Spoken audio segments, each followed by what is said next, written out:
Dakota land where the skies are wide and the freedom stands. With a Bible in my hand and a prayer in my heart, living this life where the wild plays its part.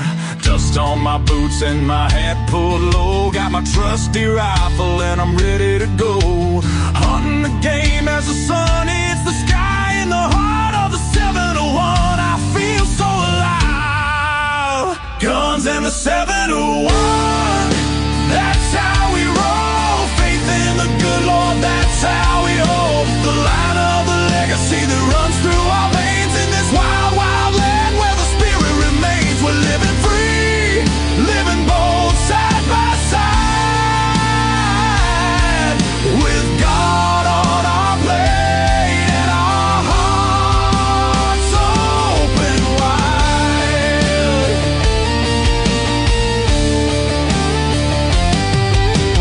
Ranch in the fields, the cattle run free with a purpose so strong, it's our grand legacy. The rivers run deep as we cast out our lines, fish in the waters where the North Star shines. Got the warmth of the sun with the chill of the night.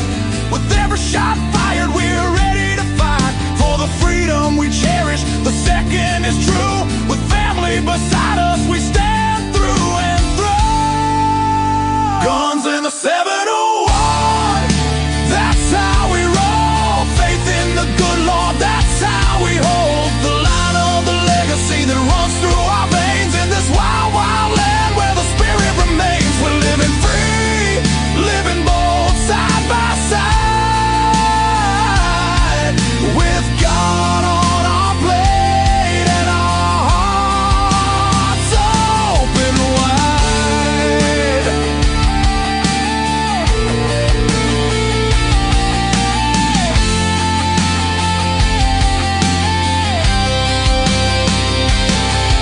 In a world that's spinning with sins that they wield, we stick to our values, our fate is revealed.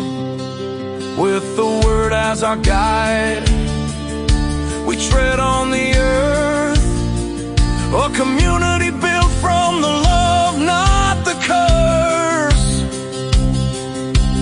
Raising our voices, singing loud through the night, for God and our freedom, we'll continue the fight. Let the rifles ring out, let the spirits align. In North Dakota's embrace, our souls intertwine. So when you hear the gunshots and feel that proud sound, know it's faith and freedom that echoes around. From the fields of the ranch to the depths of the lake, with God on our side, there's nothing at stake. Guns and the 71, forever we'll stand in the heart of our faith in this great free land.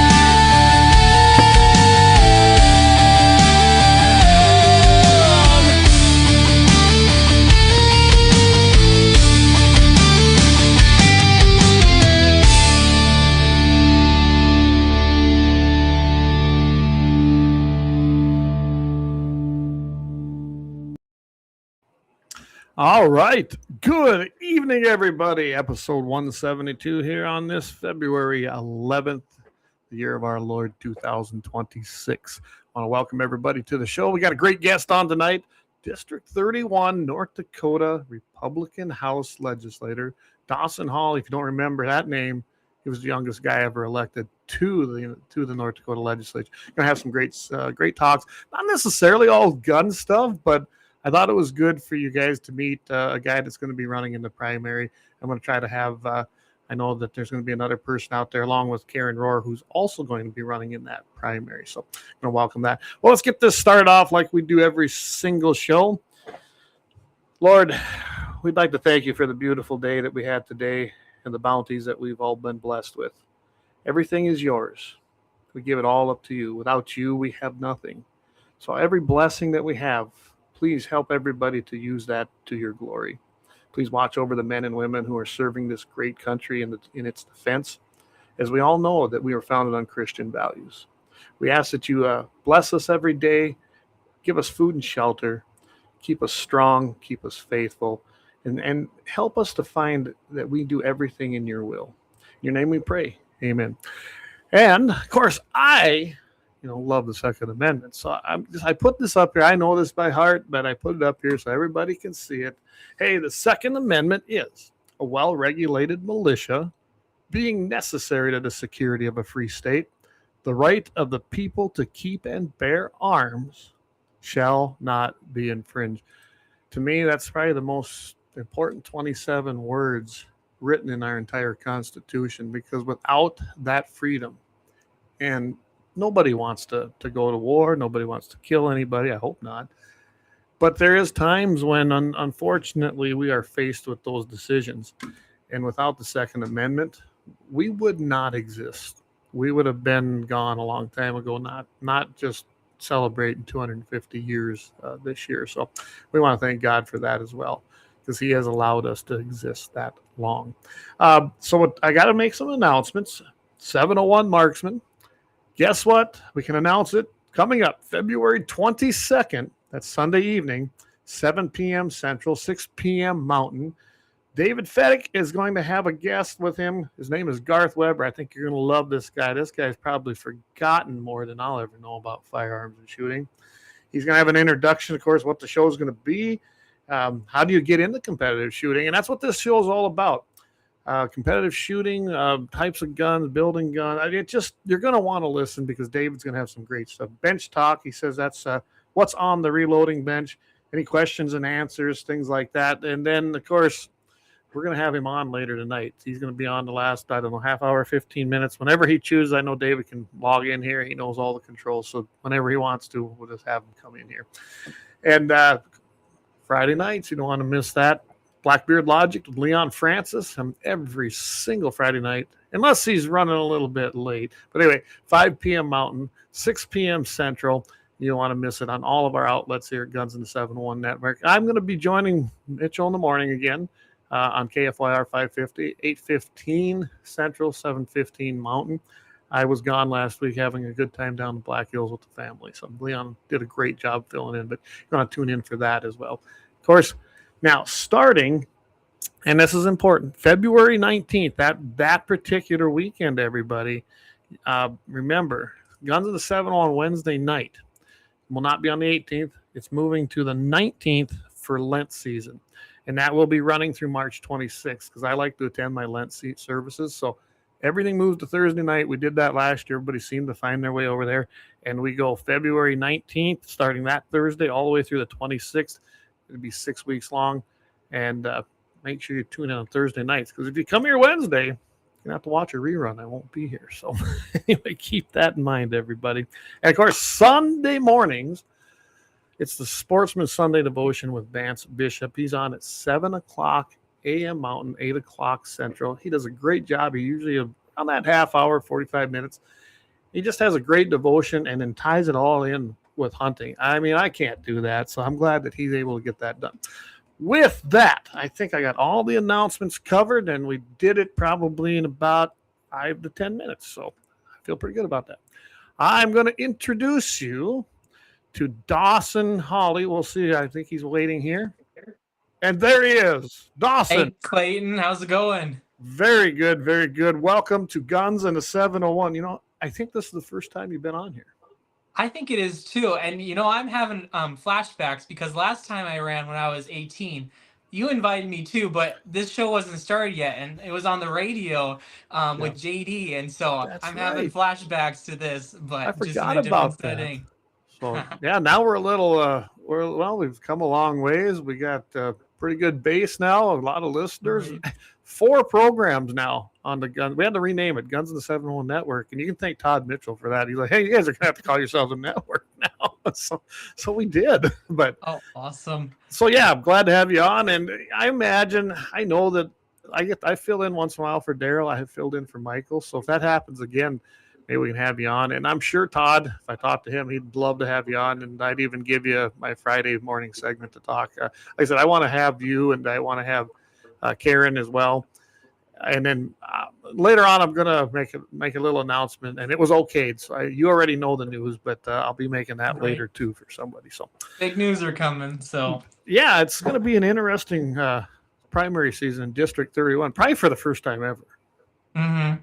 Yeah, I think so, and I think it's good. We need competition, so it'll be good. Competition's always good, and let's remember, we do have term limits now. So everyone's going to be termed out eventually. Yep. So you got to get a bench. We don't have a bench. We got to have a bench. Absolutely. Hey, Eric, good to have you on. Dan, he says, great song. Yeah, I didn't know I was a songwriter, Dawson. I typed in what I wanted into a AI creating thing. We put it out there, and I put it to, asked it to do some music, and boom, it created it for me. I was having copyright things on Facebook, and I'm done with it. So even the national anthem, which my sister sung, and there's no copyright on it. My sister gave me full permission to use it. No, they ding that for copyright violation. I said, are you kidding me? Yeah. So I guess we'll just do away with them. Hey, Leon, good to have you. Justin, good to have you in. Axel, hey, Lauer Auto Repair. There isn't a better place in town. Dawson, you want work done, you got to go down to Lauer Auto Repair because these guys know how to do it. So you're going to want to hook up with them down there on 309 South Washington Street in Bismarck. There we go. I know my next stop. Yeah, I'm telling you, Axe and the boys do a great job down there. Dan says, good evening from the Western Ed. Dan, I was just in Dickinson briefly yesterday. I would have stopped and give you a holler and had a cup of coffee, but I literally was on the clock. I had to get up there and get back, and I did. There was no appointments, Dawson, in Bismarck to get a new purchase licensed and registered. So I just had to cruise up there and get it done. And you can get in anytime. You don't even need an appointment up there. So it worked out pretty good. Leon said, I had a great time last week with Todd. I know, I was listening the hot body Todd Mitchell in the morning. Thanks for the hookup. So see, we get a lot of BS and back and forth even with comments. So all right. So hey, Kelly, good to have Kelly, another good friend over there in that Valley City area. So we got everybody tuned in. The numbers are looking good. I just can't see the Twitter numbers because they don't do it. And Twitter, I don't know what's happened over there. It's like they're throttling back the page. They truly are. We do not get the views on there that we used to get. And I think it's because they want you to up their level. If you look, they sent us all a deal. We already do the minimum so we can broadcast live. Now they want you to go to that next level and pay. And whatever, I'm a capitalist too, but I'm not going to do that for that. Absolutely. So first of all, I want you to talk about, I guess, who you are. Some don't know you, and why you're running. I think that's a good place to start. Absolutely. Well, my name's Dawson Hawley, and I'm a sixth-generation dairy farmer from Mandan. And originally why I got started for the legislature is because my family's industry and the constant decline in not only dairy but animal agriculture all over the state of North Dakota. And Clayton, last time I ran, I believe I said that there were 30 grade A dairy farms in the state, and now we're down to 17. And so you're looking at a complete drought soon in the state of North Dakota. And it doesn't seem like a lot of politicians want to talk about it because they want to say that everything's good in agriculture and all that. But we need some real reform or we're not going to have the next generation in animal agriculture. And so that's something that I've really tried to pivot to work to reform is how can we get back to, the homestead life. And so I passed legislation, both sessions, that bipartisanly, overwhelmingly, that removed red tape for animal agriculture. And Clayton, because of that, we now have 25 raw milk dairy farms, small farms in rural North Dakota all across the state. You talk about an industry that has constant decline, like this is the complete opposite. And, it's interesting, the people that say that, raw milk's going to kill you and all that, but it's like God intended for us to drink raw milk. It provided us for that. And there's so much health benefits too. And so, like raw goat's milk is great. There's a lot of people that are lactose intolerant, but, they can now take the raw goat's milk and make cheese, and their family can have a cheese pizza again all together without having two separate meals. And so you talk about not only bringing family farms back, you're also bringing family back together. And so that was kind of my original crux to running, and still is that we need to expand local processing in the state of North Dakota. But we also need to make it's a huge thing now is affordability. You know, young people are really struggling, and all people are struggling across the state. And so if reelected, affordability is my number one issue. And so I have a few ideas on how we can make affordable, whether that's outsourcing diabetic drugs from Canada, because the United States, that's way too expensive. And so we need to be creative on how we can make North Dakota the most affordable state, because it is affordable compared to living in Arizona or Florida, and that's great. But you know, with record amount of inflation and everything else, it seems like this generation and the next generation have to make double to triple the amount of money just to keep up. And so that's my crux for running, is I want to keep North Dakota values. I want to bring conservative roots to Bismarck, and it seems like sometimes decisions that are made in Bismarck are only made by people that work and live in Bismarck. And that is truly unfortunate, because oftentimes I see legislation and it's like, man, did you actually talk to farmers and ranchers before you actually did this? And they're like, well, we did a survey. I'm like, what? Yeah. Anyone could have filled out a survey, but did you actually go talk to people? Did you actually go actually have like a coffee in your local coffee shop? Like, we need to get back to those values, and that's why I'm running, because I want to represent everyday North Dakotans. Not necessarily are we always going to agree, that's people in general, but I believe that we can agree that, you know, government is too big right now, especially in North Dakota, our state government, and we need to really reel that back in, especially with the price of oil. And there's a lot of things that we need to do to set ourselves up successfully so that we can preserve not only this next 8 years, but future generations, because with term limits and all that, we're going to need the people involved, because it is a little terrifying of term limits. And you know, I'm for term limits. I'm absolutely for term limits, but I've seen how much power is in Bismarck, and it's a little startling, because I was a young lawmaker, and I'm still young,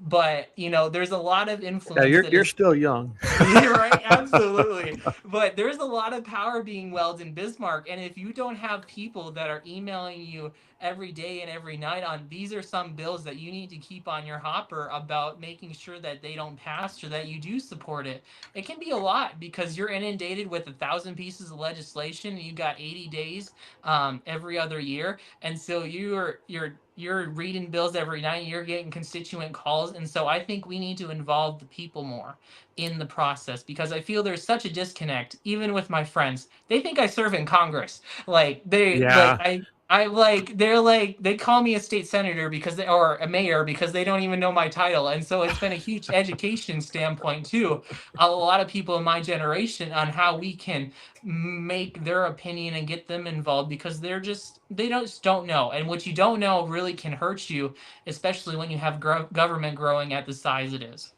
Yeah, government's growing way too fast. There's no doubt about that. As far as how you covered a lot of stuff there. So I did, yeah. I went on a rant, so you could have stopped me, but yeah. No, that's okay. One thing I've learned is to be a little more humble here in the past 6 months, and to listen. And I like to hear those arguments and those things. But I will put this up. So this was one of your reelection flyers that I guess you had out, and I just wanted to put it up because it's what you want to deliver for District 31. Cut taxes and red tape, protected newborn lives. You led the bipartisan MMIP task force. What was that, Dawson? It was the Murdered and Missing Indigenous Task Force. So okay. It's very long for a flyer, and so my campaign guy, summarized it, but it should be like maybe have smaller quotes, because it is hard. But that was truly devastating when it was in my second session, and they were like, Dawson, do you know how many people that are going missing on the reservation? I truly didn't know. And they're like, last year it was 20. I was like, you're kidding. And they're like, there's just so much red tape if someone goes missing on the reservation versus off the reservation, and whose jurisdiction is it? Is it FBI? Is it the tribe? And there was just this need of like, hey, I don't care where you come from. We need to get in a room and solve it. And we also now have the feather alert that this task force is all implementing as well. And so this task force is actually where I'm going. I'm going up to Turtle Mountain tomorrow actually for this task force meeting to see how it's working in Turtle Mountain. And so I'm excited about that. But Clayton, I wanna talk about something that every session, every bill that I introduce passed. And so that's something that not a lot of lawmakers can say. And so I wanted, we need to really, when a lawmaker puts a piece of legislation in, they vet it months in advance. They get groups of lobbyists involved. And so that's what I've tried to do, is involve the whole process before session gets in. Because if you just put a piece of legislation in and think that you are going to get all the parties together and all that in 80 days, I hate to break it to you, but that's almost impossible. And so we need... Luck with that. Right. And with term limits, we even need that more on how we can be doing legislation in the off season. So then, and there's been proposals about like, how can we craft legislation in the interim better and stuff like that. And so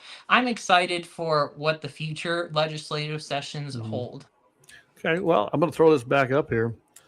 And you got, supported Main Street business and fought for family farms and ranches, what you talked a little bit about. So, as far as getting back to the reservation stuff, you and I are probably going to disagree on a lot of things.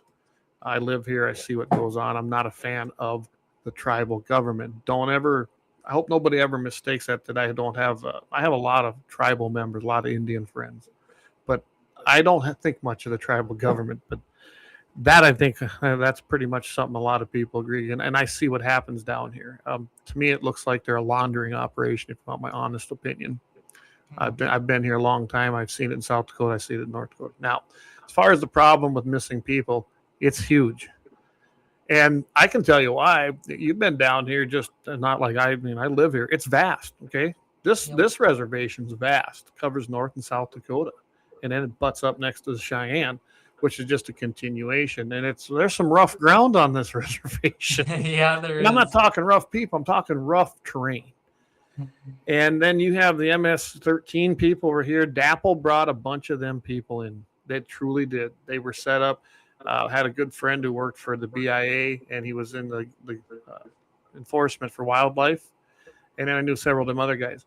They couldn't do nothing with them for a lot of reasons. They were outgunned. Dude, they're evil people. Some of them had meth labs. They stayed.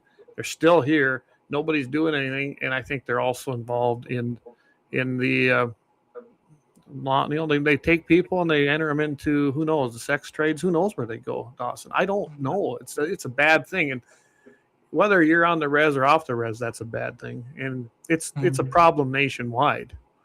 Luckily, movies like The Sound of Freedom brought that to light. I think that helped. I think the Trump administration's aware, but yeah, everyone can't put up their silos and say, "Oh, not my problem," right?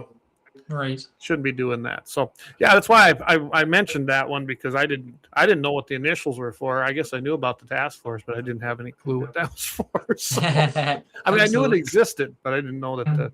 I'm not a big acronym guy. I hate it. That's something that came about in my lifetime. So as far as getting the egg issues, there's a variety of reasons. I didn't realize that many had disappeared in that time frame from when I first met you, as far as on the dairy side. I have my own dairy cow here that we milk.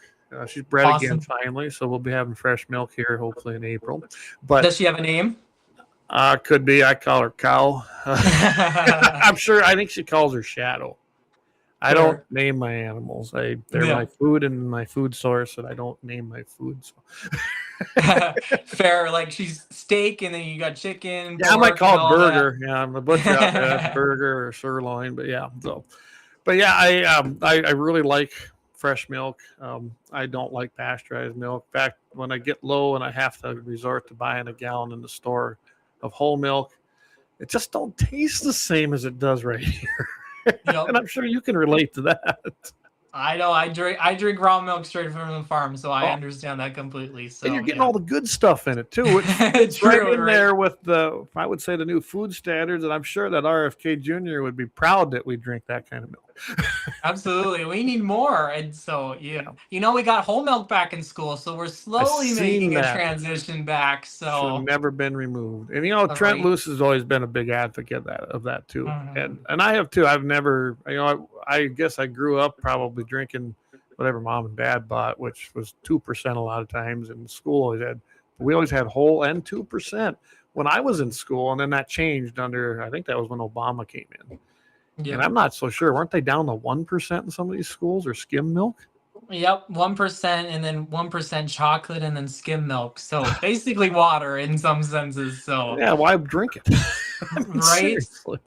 I know. Kids, a lot of that's all I had in school. And it's very unfortunate because kids would drink milk at school and they're like, why does this taste so bad? And it would actually turn a lot of kids away off of milk.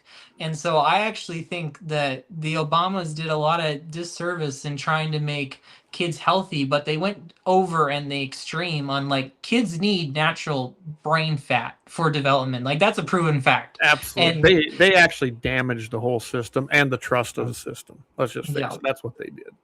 Yep. And it's still, you're seeing it today. But you're right. You got to have fat, a certain amount. You got to have proteins. You need these things that are in real food.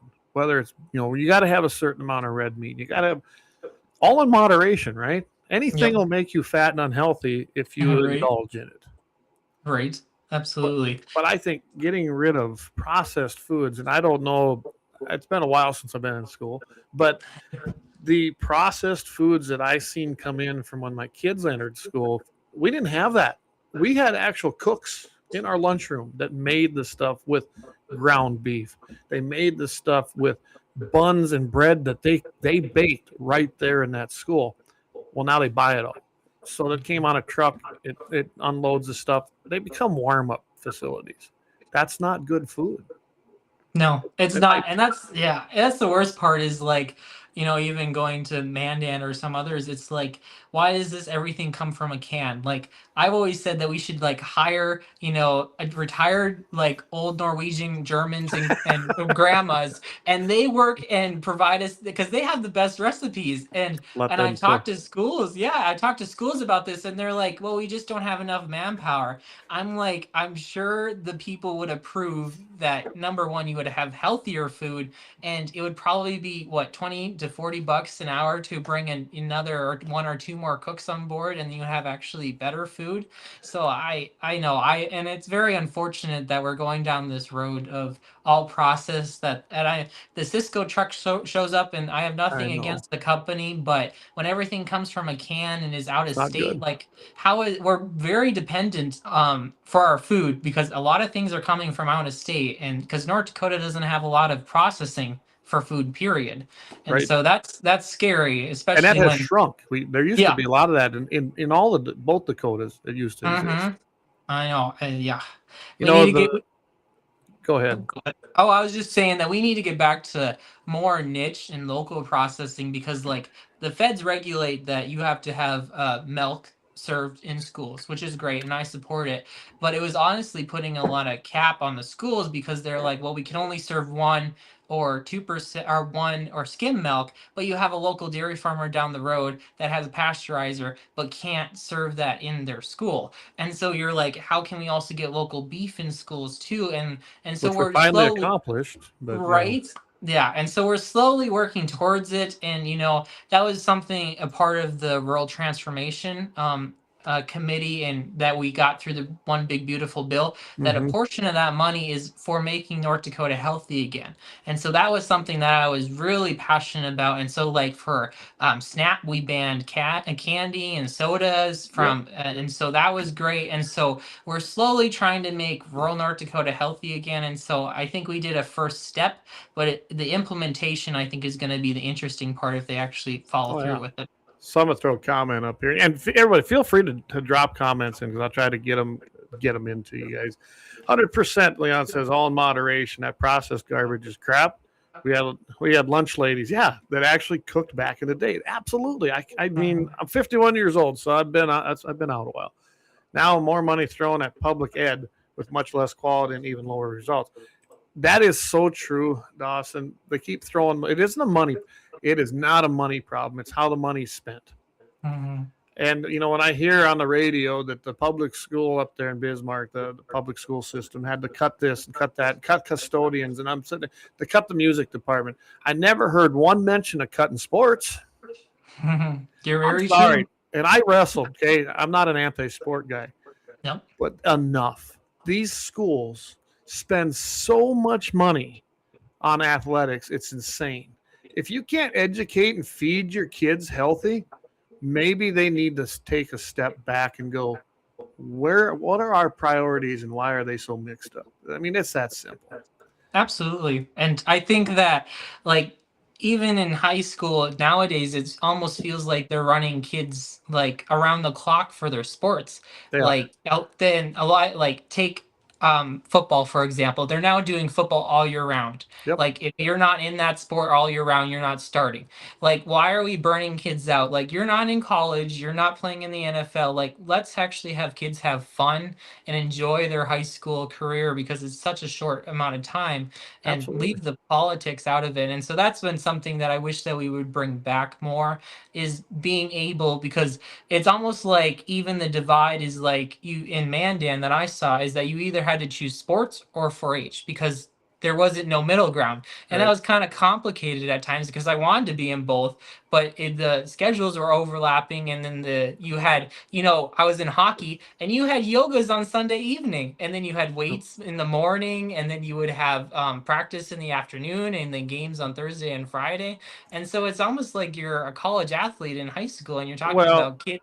I do believe that's about that part of that's about distraction. Keep the Mhm. parents busy, keep the kids busy, distracting them from what the real problems are. Let's face it. I think the public school systems are a failure. I have for a long time. I know you were homeschooled. You did go into school at some point, but you were homeschooled for some time. I think that's the best avenue for every child. And as the numbers came out this year, what did we see in North Dakota? Right? Yep. And people, oh, well, it's because of this and that. Part of it is what they're teaching. There's no Christian values whatsoever taught in a school anymore. None. And there is no separation of church and state in the Constitution. It doesn't exist. That was one court decision in the Supreme Court that did it with a liberal bank in there. I mean, no, not a bank, but you know what I'm saying? Liberal judges dominated it. That doesn't exist. The First Amendment says freedom of religion. That's it. Doesn't mean you have to bar it. Doesn't mean it can't be part of something. Doesn't mean you can't even have it part of your school. And luckily, we're seeing, South Dakota did it right away. They got In God We Trust. Every school by law in the state of North Dakota has to have that posted. Bravo for them. And it's been challenged in court and it's been upheld. You have the 10 Commandments that just returned again in Kentucky, back to the Capitol building. There's actually been a few states that brought them and put them back on their Capitol ground. You have the freedom of religion, not freedom from it. If you get offended, too bad. And this is the problem. And you can bring back things in schools if you tell the feds to stick it. If you don't take their money, you don't have to do what they say. That's very true. And I do think that the schools do need reform. And, we had a bill that was brought by Representative Hoverson to put the 10 Commandments in schools in North Dakota. And it was something very basic. Like it was literally just a poster. It could be hanging right next to, whatever social agenda you want to put next to it and whatever. But it was just a simple thing. And we couldn't pass that in North Dakota. And I'm like, it's very disheartening too, because it almost seems like education, we want a one size fits all model. But kids it's not just that. It's more than that, Dawson. Yeah. The other side wants you not there. They don't want any pushback, and you're supposed to believe what they say and only what that's what that's about. And if you push God out, you can't even let a glimmer back in. Someone might not think like the liberal ideology, plain and simple.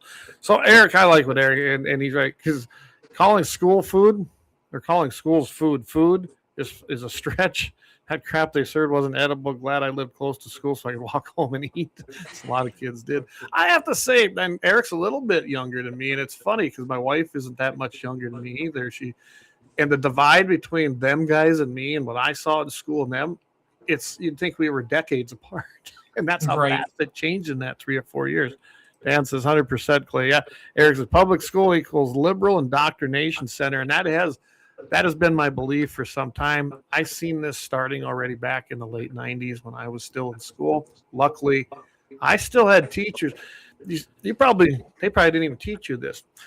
So most of my teachers in school were men, and they went to college on the GI Bill after they got out of World War II, Korea, or Vietnam. That was who our teachers were.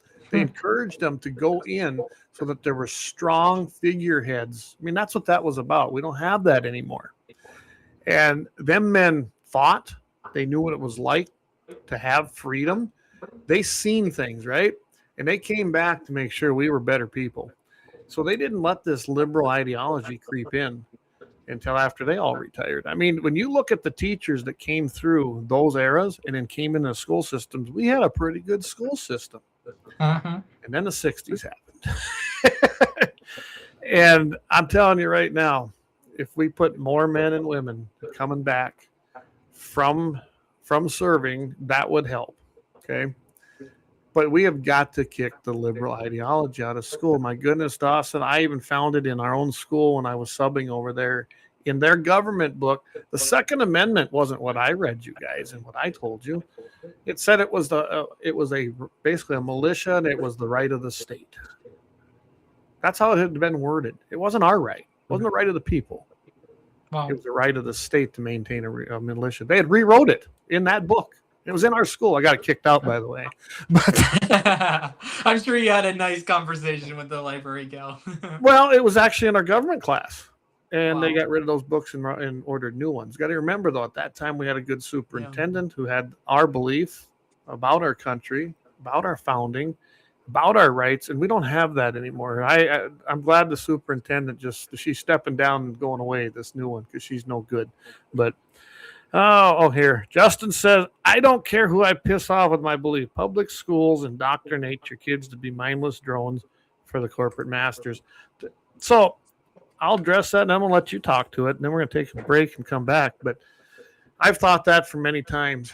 The critical thinking skills, and as I got to be an adult, Dawson, and I'd hire people, whether it was here, whether it was when I was working construction in those drought years.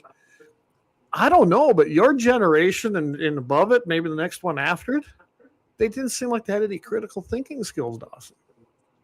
And I was looking at the things they were teaching in school. Well, they don't want the kids to think. I mean, when my boys entered school, my youngest, Landon, he's kind of a go with the flow guy. He has his own opinions. He just moves on, and of course he graduated. And he graduated with really good grades, but they didn't change him. Layton's like me. He'll call a spade, and they very much infringe on that. They don't want that happening. Of course, I've had many discussions. Most of the teachers understand it, and I've said, well, I've taught him to be that way. He's not going to submit to your stupidity. If it's wrong, it's wrong. He's going to call it out. And I said, you should encourage kids to have thoughts, but they don't want it. They don't want it. And I noticed a lot of the teaching today isn't done like my teachers did, where they actually read material, they had knowledge of their subject, wrote their own tests. Now they're pulling them off of some website. They're using IXL, which I think is a horrible program, honestly. I think it's completely worthless, the way that if you don't get things just right, boom, and you have to start over. It's very frustrating to a kid. They learn nothing, really. And I don't like IXL. I think we need to get away from using the internet for everything, because it's being used way too much, and get back to actually teaching and interacting with the students, not just printing something off from some curriculum that the school bought online and giving it to them, because that's what's happening. To me, a lot of teachers, not all teachers, I can't lump them all in one.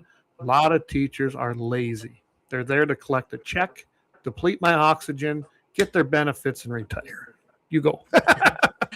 Well, I would definitely agree with the electronic portion that you said, and I think that when I was in high school, we first kind of started implementing 8th grade, middle school to high school, we implemented the iPads. And I think that was kind of the first transition where I've really seen the transition of educational learning. And I always am the belief that even with Governor Armstrong removing phones from school, I think that is the core thing that we need to get back to, is more you need textbooks and honestly conversations with one another. And so that's something that, that I think that it was really good that he did last session. I think we need to keep going because, now that we have artificial intelligence in school, I tell you, you pull up your iPad and you name an AI thing and it can tell you all the answers. And so instead of the kid learning, they're wanting to just get through all the assignments, and then the AI thing you could literally take a picture of your assignment and the AI will tell you the answers and do it all for you. And so you're teaching kids to complete tasks, not learning.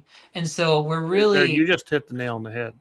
yeah. And Completing so tasks without question.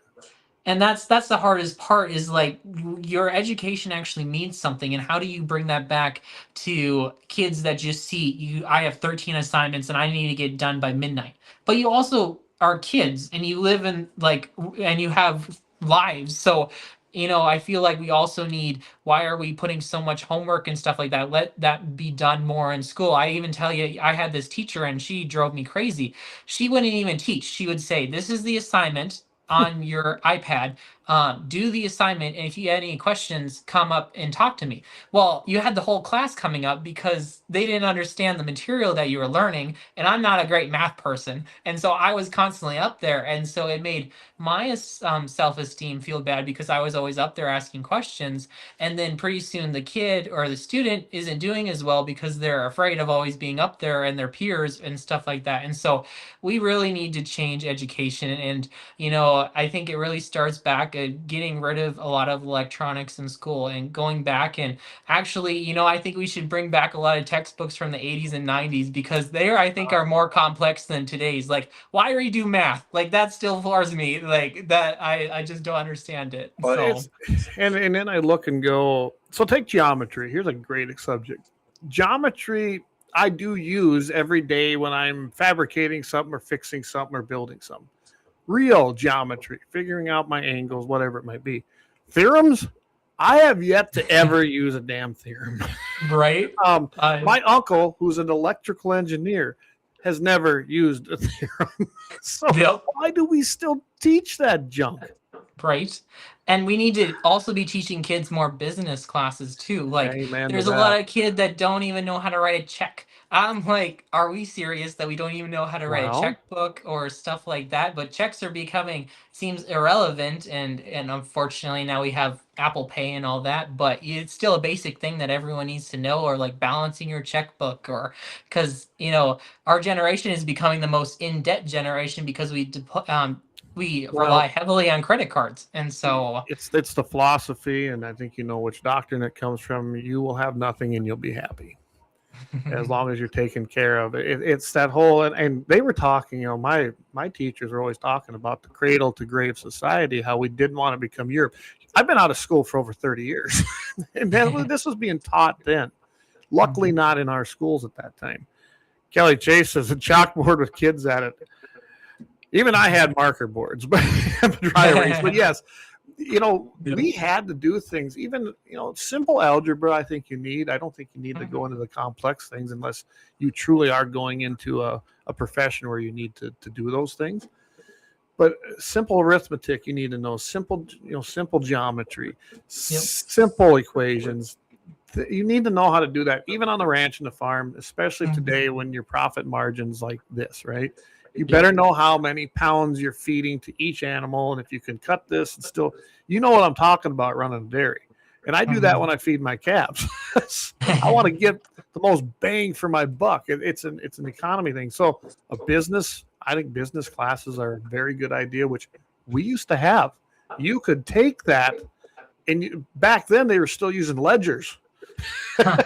Wow. And then you did things with a checkbook. Yeah, it's been a while since I've been in school. But remember, we didn't even have cell phones. They existed, but nobody had one. That's true. Our computers were 486s. And that was a powerful computer, 486-bit. So, yeah, with a monochrome screen, by the way. And our internet was within the college system in South Dakota. And you put the phone on the modem so it could dial at each other, dial the computers, and you could communicate with the university. So, yeah, we were at the very cusp of that in 1990. That's cool. I mean, so there's quite a generational gap, I say, between you and me, which I think that's another thing.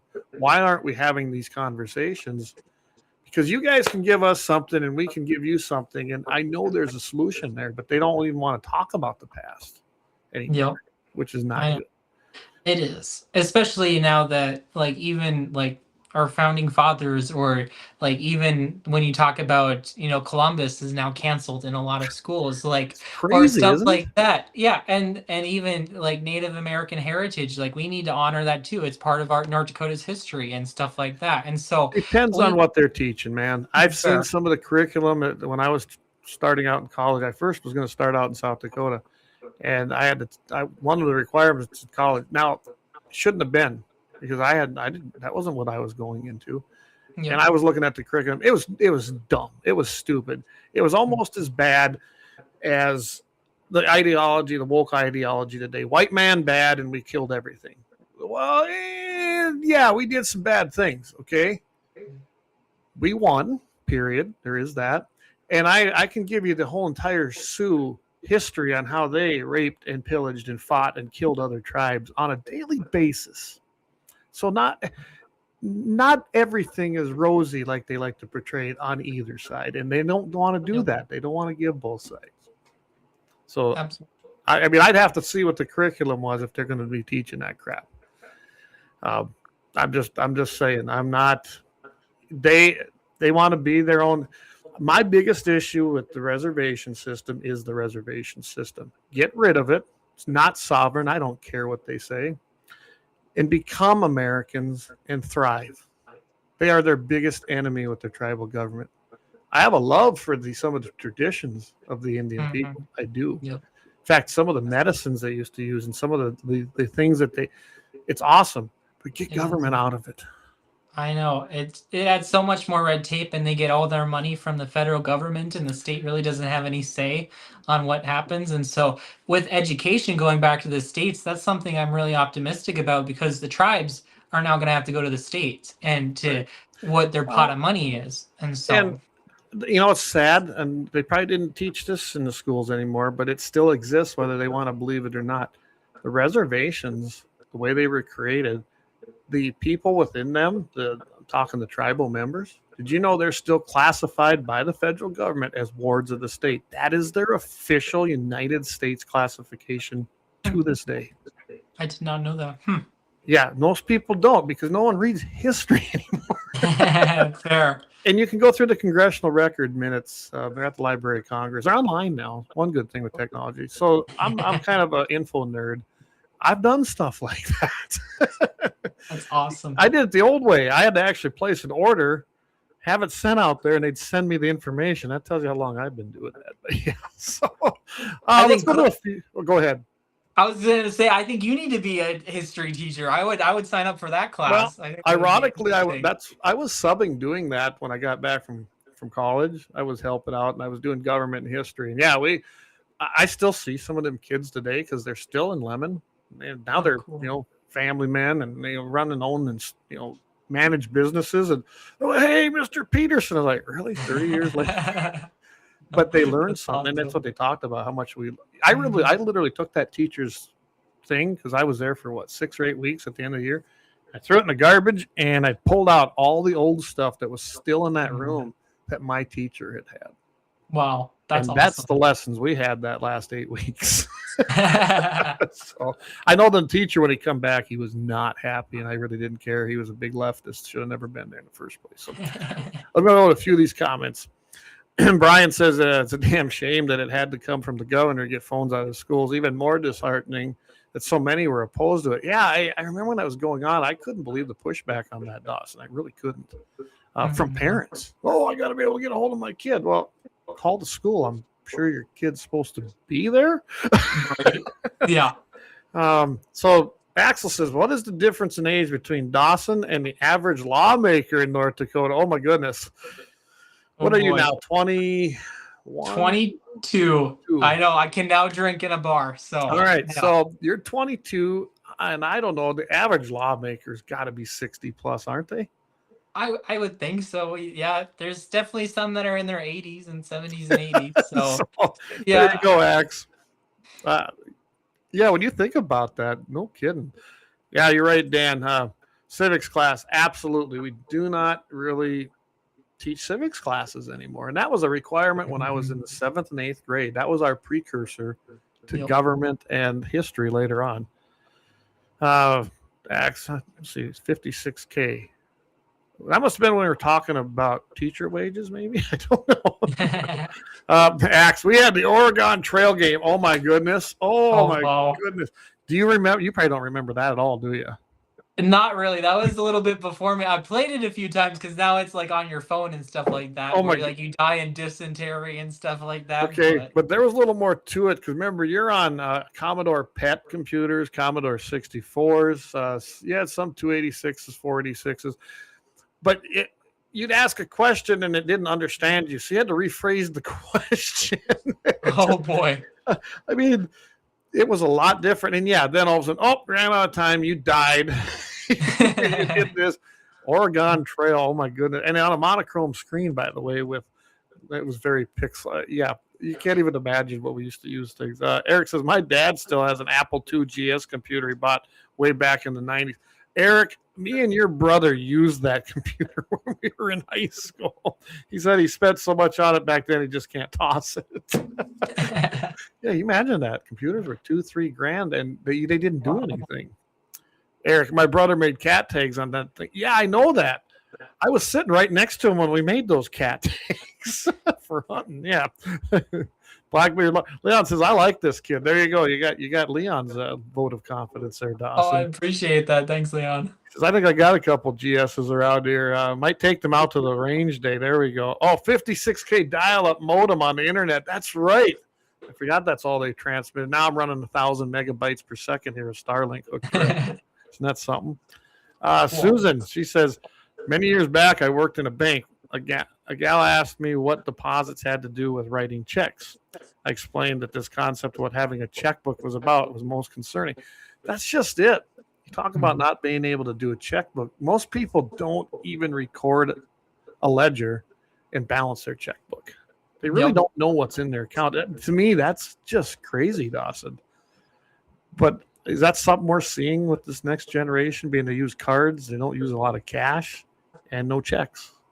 I think so, and I think that there's now apps that do it for you, but why are we allowing an app to tell you how much you have and how much can you spend on food and how much can you spend on travel and stuff like that? And so you mean a budget? Yeah, a budget, right? Yeah, where you have to put a certain side for your mortgage and then groceries, car payments, and all of that. But yeah, I think our generation is it has a lot of doom and gloom, but I'm also pretty optimistic too, because I know that there's a lot of people that are really hard workers in our generation, and I think I think that's how we're going to get out of it, is that we are going to have to work double or triple as hard to get out of it. And so I'm pretty optimistic about that. There are some downfalls that I've seen, but I think that we can try to start eliminating it here or there. And so with that, I think it's going to be interesting because it's also personal responsibility too, so you don't get all the crap too. And so also having yourself biblically involved in a church and also center yourself around a community as well is something that a lot of kids my generation really don't have. And so when you don't have those factors, it can allow a lot of people to feel lost. And when people feel lost, they get desperate and they do desperate things. And so they have mental illness, they're depressed, and it's all due to, let's face it, a lot of this is due to the fact there is no moral base in their life. They have their belief in God is questionable or minimal, unfortunately. They don't regularly read Bibles. They don't regularly attend. Attending a church, to me, well, that's a whole nother discussion, is so important because it gives you that family, that church family, and that support. It's so comforting. I don't know how why wouldn't you, right? Right. But it's more than just getting the coffee and lemonade or whatever and the cookies every Sunday. Like it's like seeing your neighbors and, you go and you help if it binds the community together. Yeah, it does. And I think we really seeing that separation on a lot of, it seems like in churches and stuff like that, it's a lot of the older demographic, but there's a lot of churches that are actually involving the younger demographic too, like Evangel and Bismarck. I got to give a shout out to them. And so they're really involving young people in. And so I think I'm really optimistic on what Evangel is doing, and they're starting chapters all over North Dakota. And so, and it could be like the religious, a Charlie Kirk thing that he started in schools, and maybe we need that in schools too. So I'm telling you right now, after Charlie Kirk was killed and murdered on September 10th, I'm glad to see that it has not went on a downhill slide. The things I'm involved with and I watch, I still see it. It's alive and well, and there is a growing number now of young people that have found God. They're going to church. They're getting involved, and it's big numbers. So that's good. That's promising. Yeah, it really is.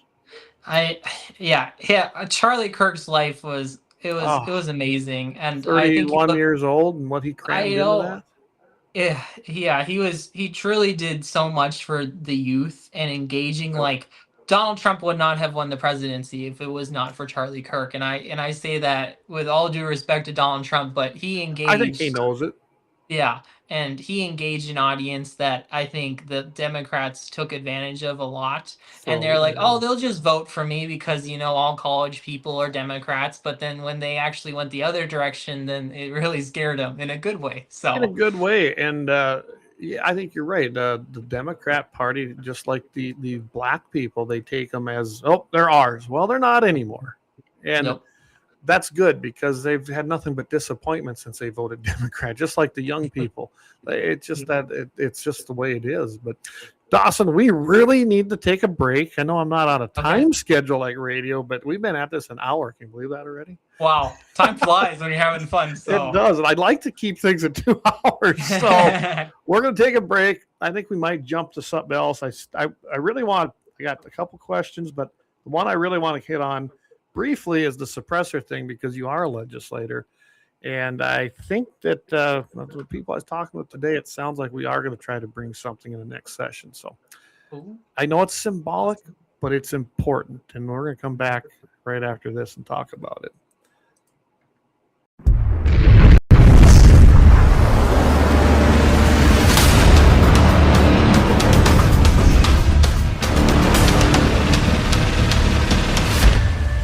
Lauer Auto Repair, located at 309 South Washington Street in Bismarck, North Dakota. Give them a call at 701-258-6308. The team of mechanics at Lauer Auto can take care of any problem your vehicle is having. And when you do business with Lauer, you can be assured you're doing business with a pro Second Amendment America First repair shop. There are plenty of other auto repair shops in the Bismarck-Mandan area. But why take a chance at patronizing a shop that might not have your beliefs at heart? Make no mistake. Lauer Auto is your pro Second Amendment repair shop. When you talk to the guys at Lauer Auto, don't forget to tell them that you heard they are a sponsor of Guns and the 701 and that you appreciate their support of our pro Second Amendment, pro North Dakota live stream and podcast. That's Lauer Auto Repair, 701-258-6308. 701-258-6308. Located 309 South Washington Street in Bismarck, North Dakota. When you want it done right, Go where lemons go. Kalen's Auto Service, owned and operated by Kalen and Misty Foss, lifelong locals with over 25 years experience. From modern rides to classic restorations, they can handle it all. Top quality work, fair price, and honest hometown values. Located just 1 block south of Highway 12 on 6th Avenue West in Lemon. Kalen's Auto Service, serving you with all your auto repair needs. For the best gun gear for every and any situation, Little Angry Man Arms LLC has you covered. Top-notch guns from top-name brands like Winchester, Glock, Sig Sauer, and Ruger to essential extras from Magpul's, Streamlight, Hollow, Sun Optics, and more. Little Angry Man Arms LLC have everything to make your shooting adventures a success. Visit littleangrymanarms.com today and gear up for your next big hunt, competition, or home defense. Don't miss out on our exclusive deals. Little Angry Man Arms LLC, based in Trail City, South Dakota, your ultimate hunting partner. At Horton Laser Craft, we believe in the power of personalization. Whether it's a cherished memory, a special occasion, or a unique gift, our custom laser engraving brings your vision to life. Our expert craftsmen and state-of-the-art technology ensure every piece is a work of art. From personalized decor to one-of-a-kind keepsakes, Horton Lasercraft makes every moment unforgettable. Horton Lasercraft is owned and operated by a local veteran and his wife located near Thunderhawk, South Dakota. They provide custom laser products at a reasonable price, and their turnaround time is fast and efficient. Custom board cutting, glassware, decanter sets, mugs, assorted stainless steel jewelry, assorted tags, decor, custom acrylic nightlights, and much, much more. Call them up at 605-545-7535. Horton Lasercraft, where memories are engraved.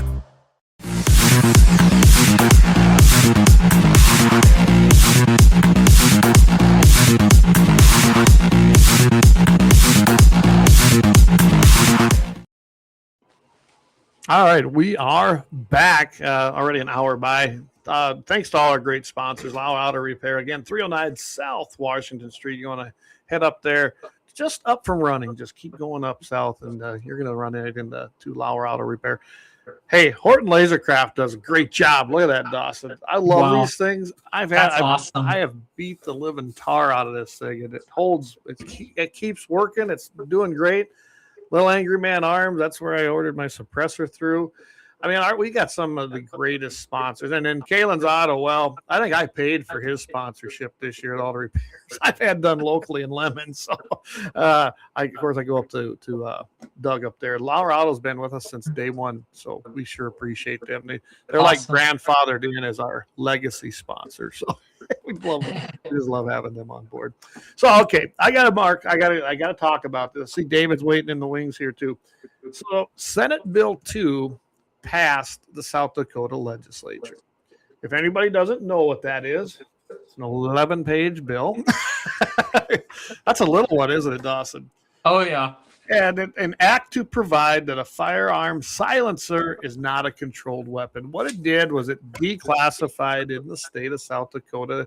As far as the state's concerned, it's not a controlled dangerous weapon. It's not a machine gun. It's not these things.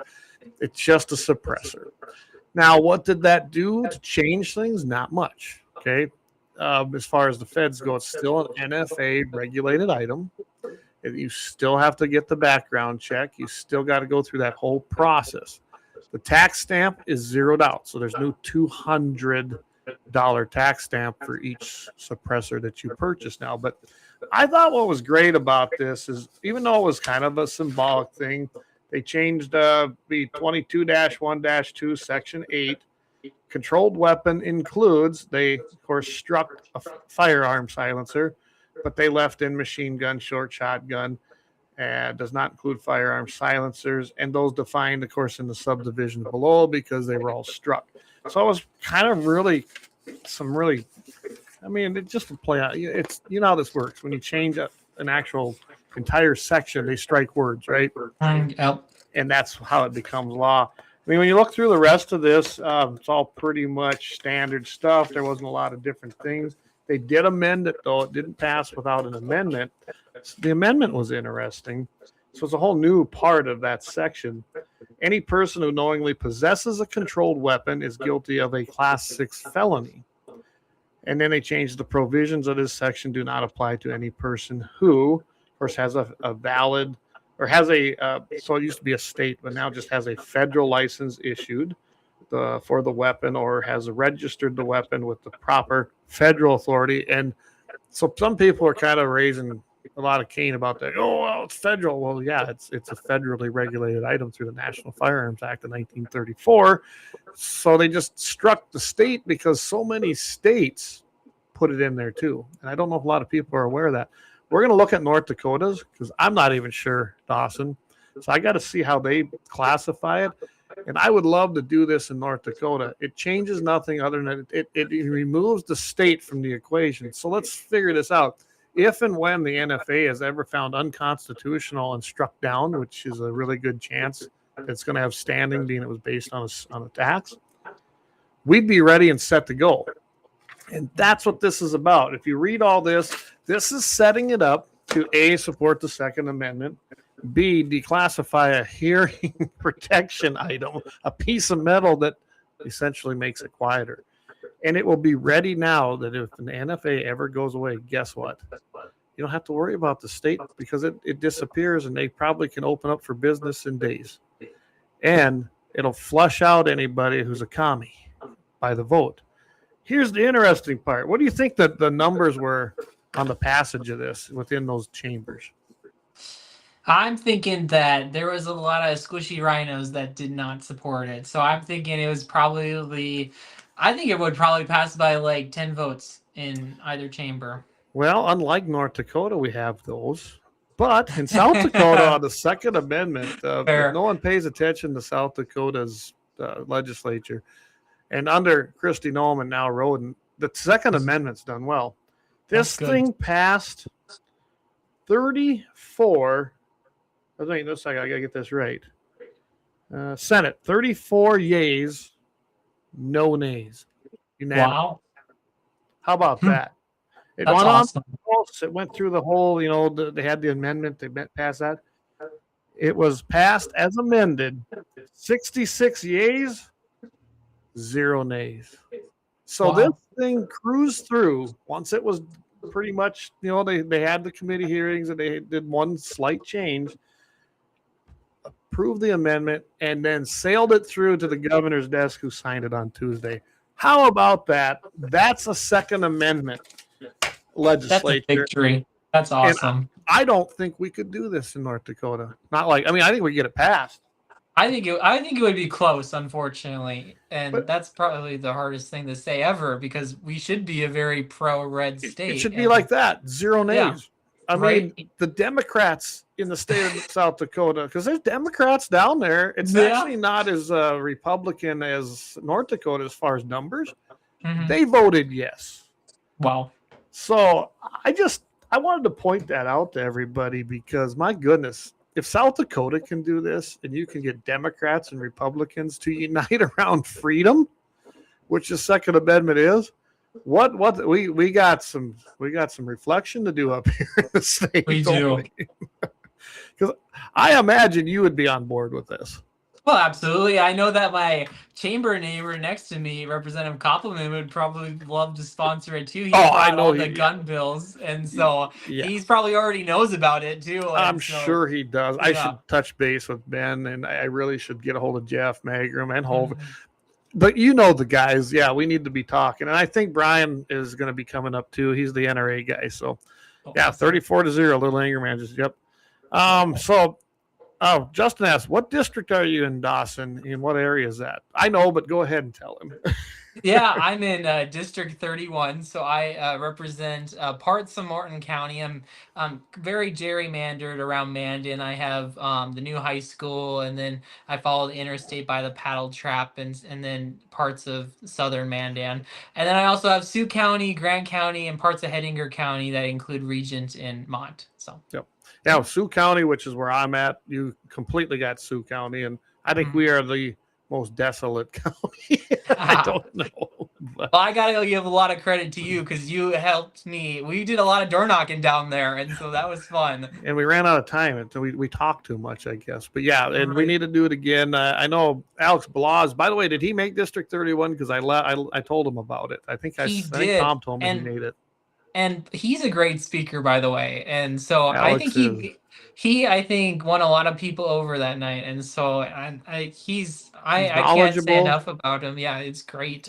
He's personable. He's very well spoken. I think he's very direct, which I like. Yeah. I got to get together with him. He was hoping to come. He was in Hettinger, but it didn't work out my schedule to take him around down here. But I want to get him down and do the same thing because let's just face it. I probably even people that don't like me, I know them. So we'll go talk to them too.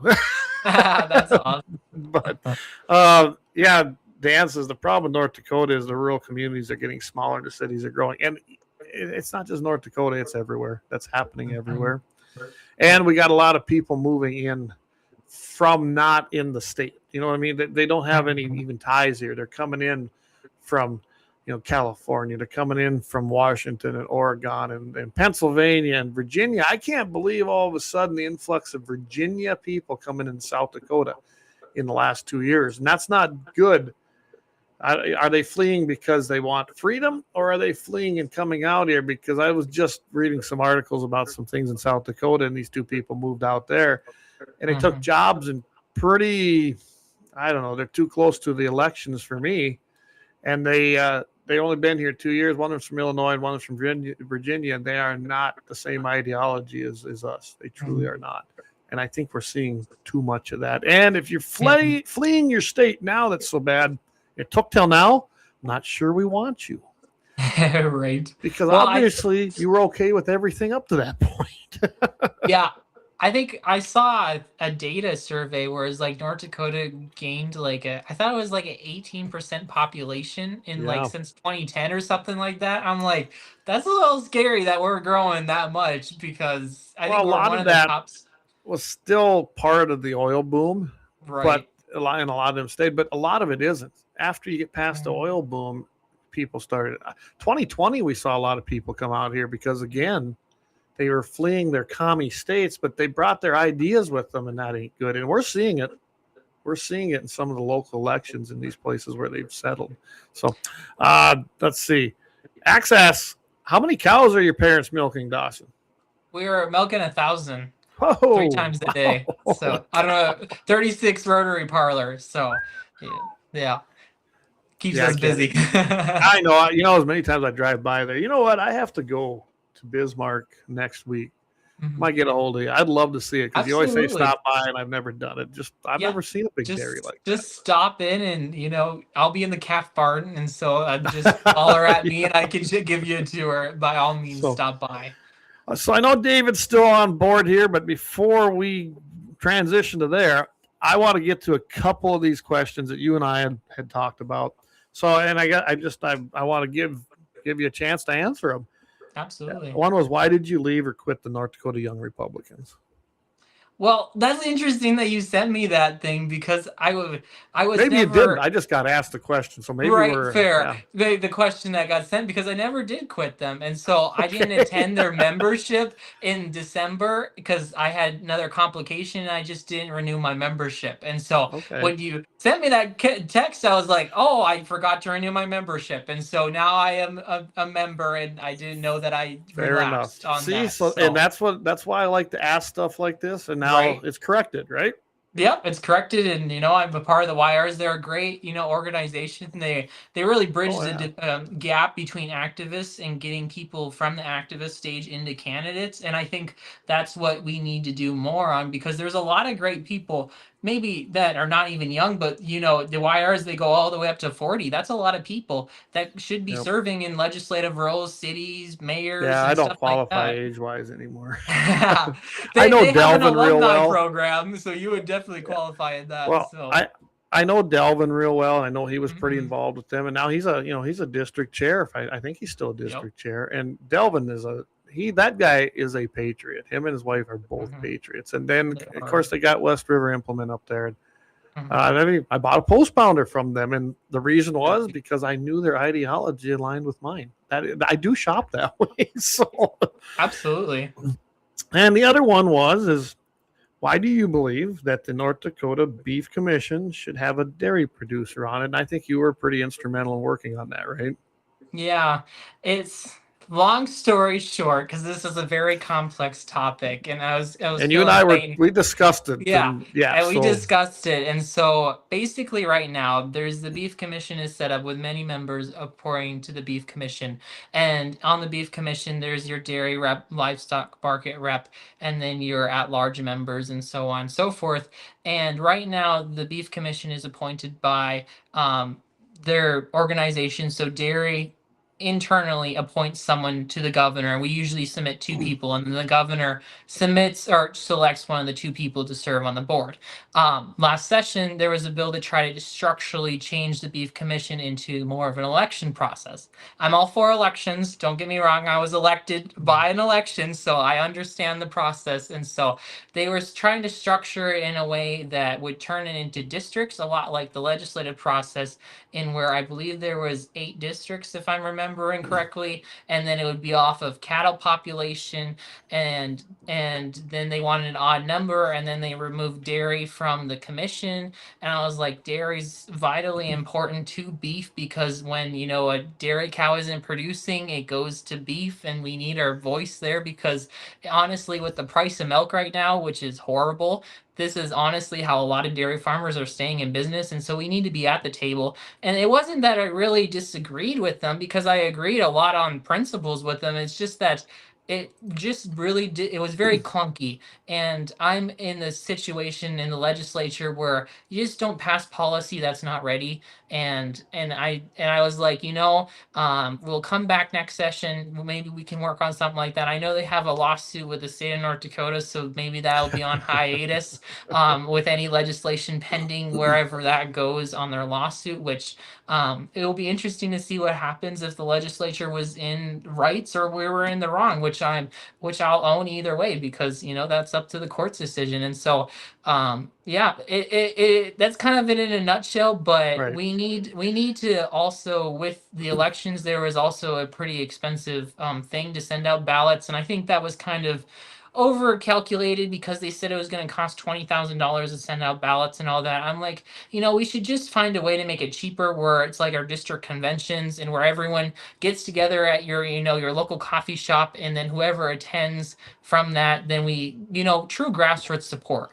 And that's how I think an organization or a beef commission thrives. And so, And like I told you, well, take that extra dollar they decided to pass in 2015 and use 20,000 of that you confiscated from me. As you can tell, I have a pretty biased opinion of beef checkoff. But yeah. so I want to read to everybody. I know this has nothing, don't have nothing to do with guns in the 701 necessarily, but it is an important industry in the state of North Dakota. And I like the question. That's why we asked it. But the mission statement is: serve North Dakota beef producers while increasing beef demand by strengthening consumer trust and exceeding consumer expectations.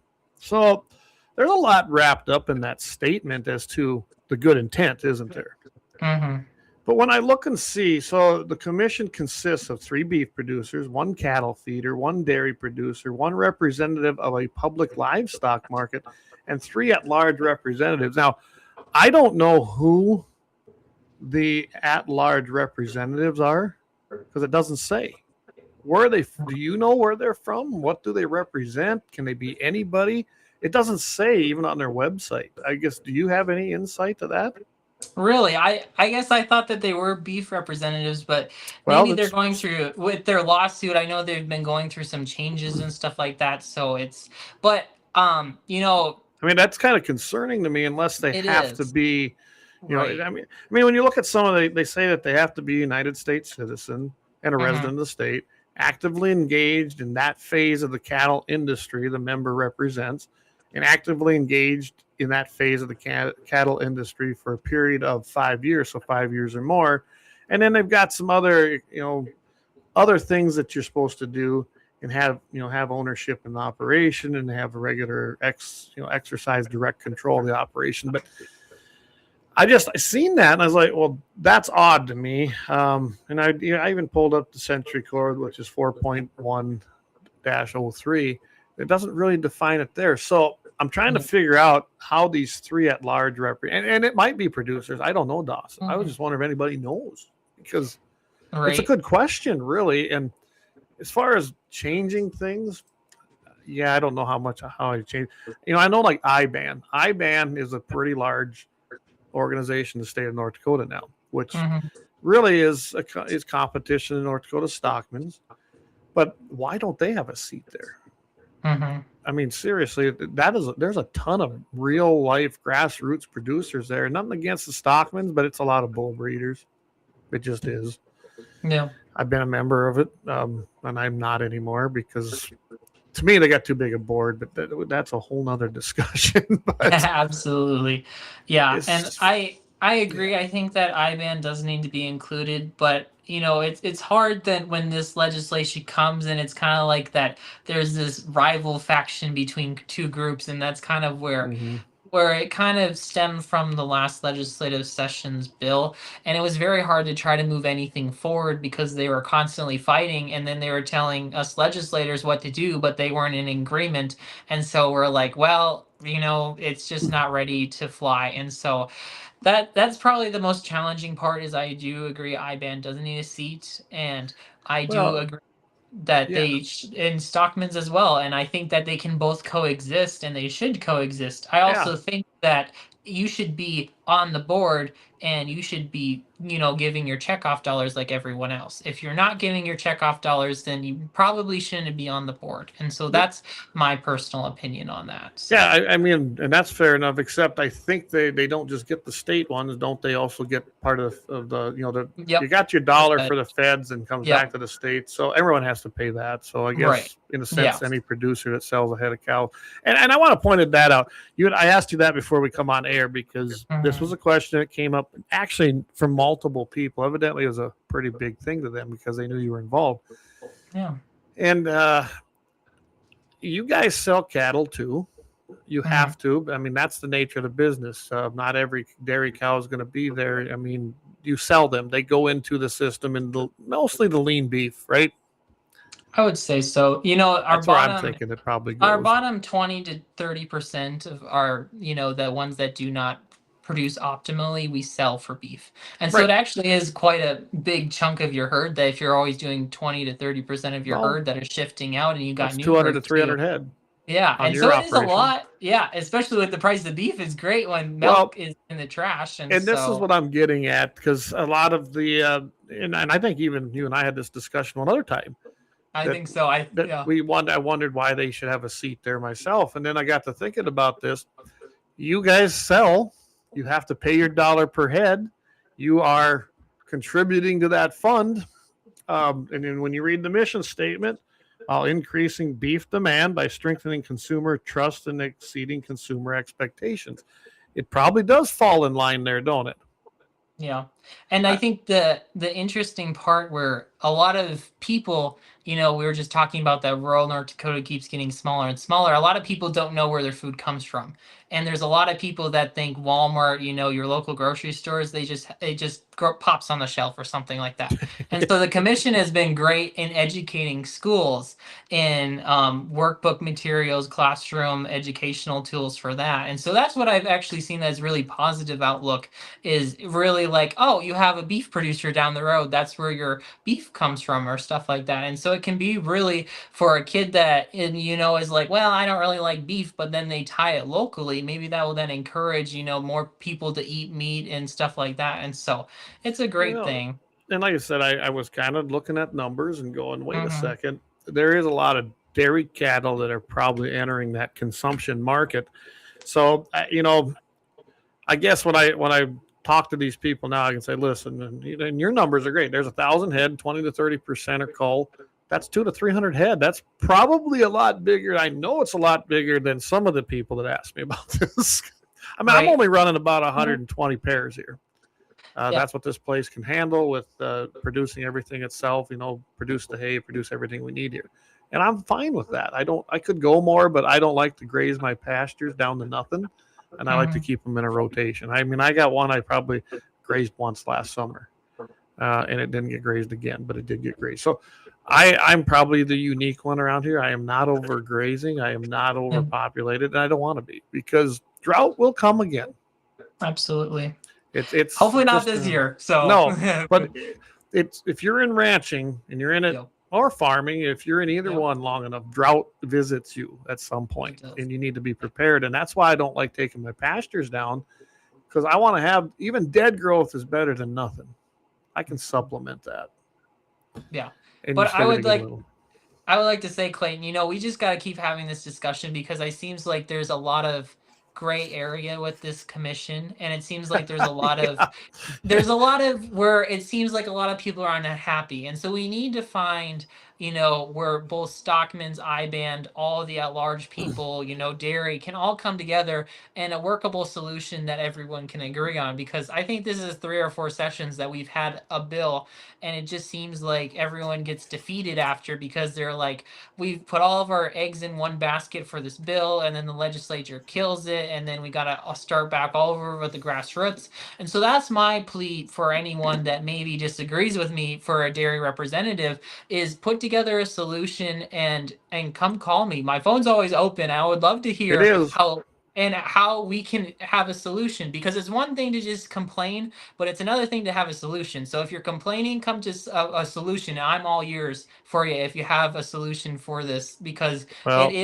is something in the, in animal agriculture that is it wears on a lot of people, and it's very unfortunate that we're so it's divided. still the biggest industry in the state of North Dakota. It is.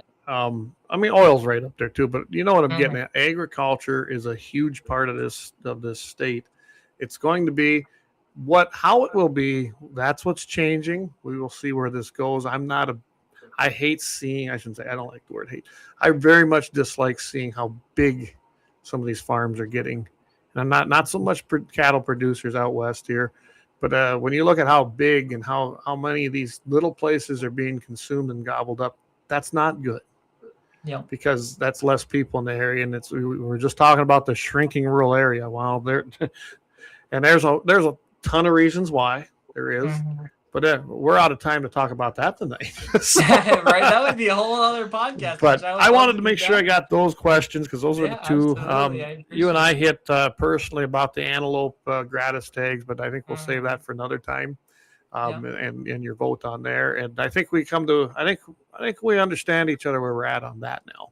I think so, and I think if I would like to address that, I think that, when it comes to that bill, the unfortunate thing is that when we see a bill and I don't hear anything from constituents or anything like that, and and lobbyists come talk to me and they're very supportive of it. I only hear one side, and I would definitely change my vote if it would come back. But I didn't hear from any constituents, and I'm like, this looks like an okay bill. All my colleagues are supporting it that I would usually vote with.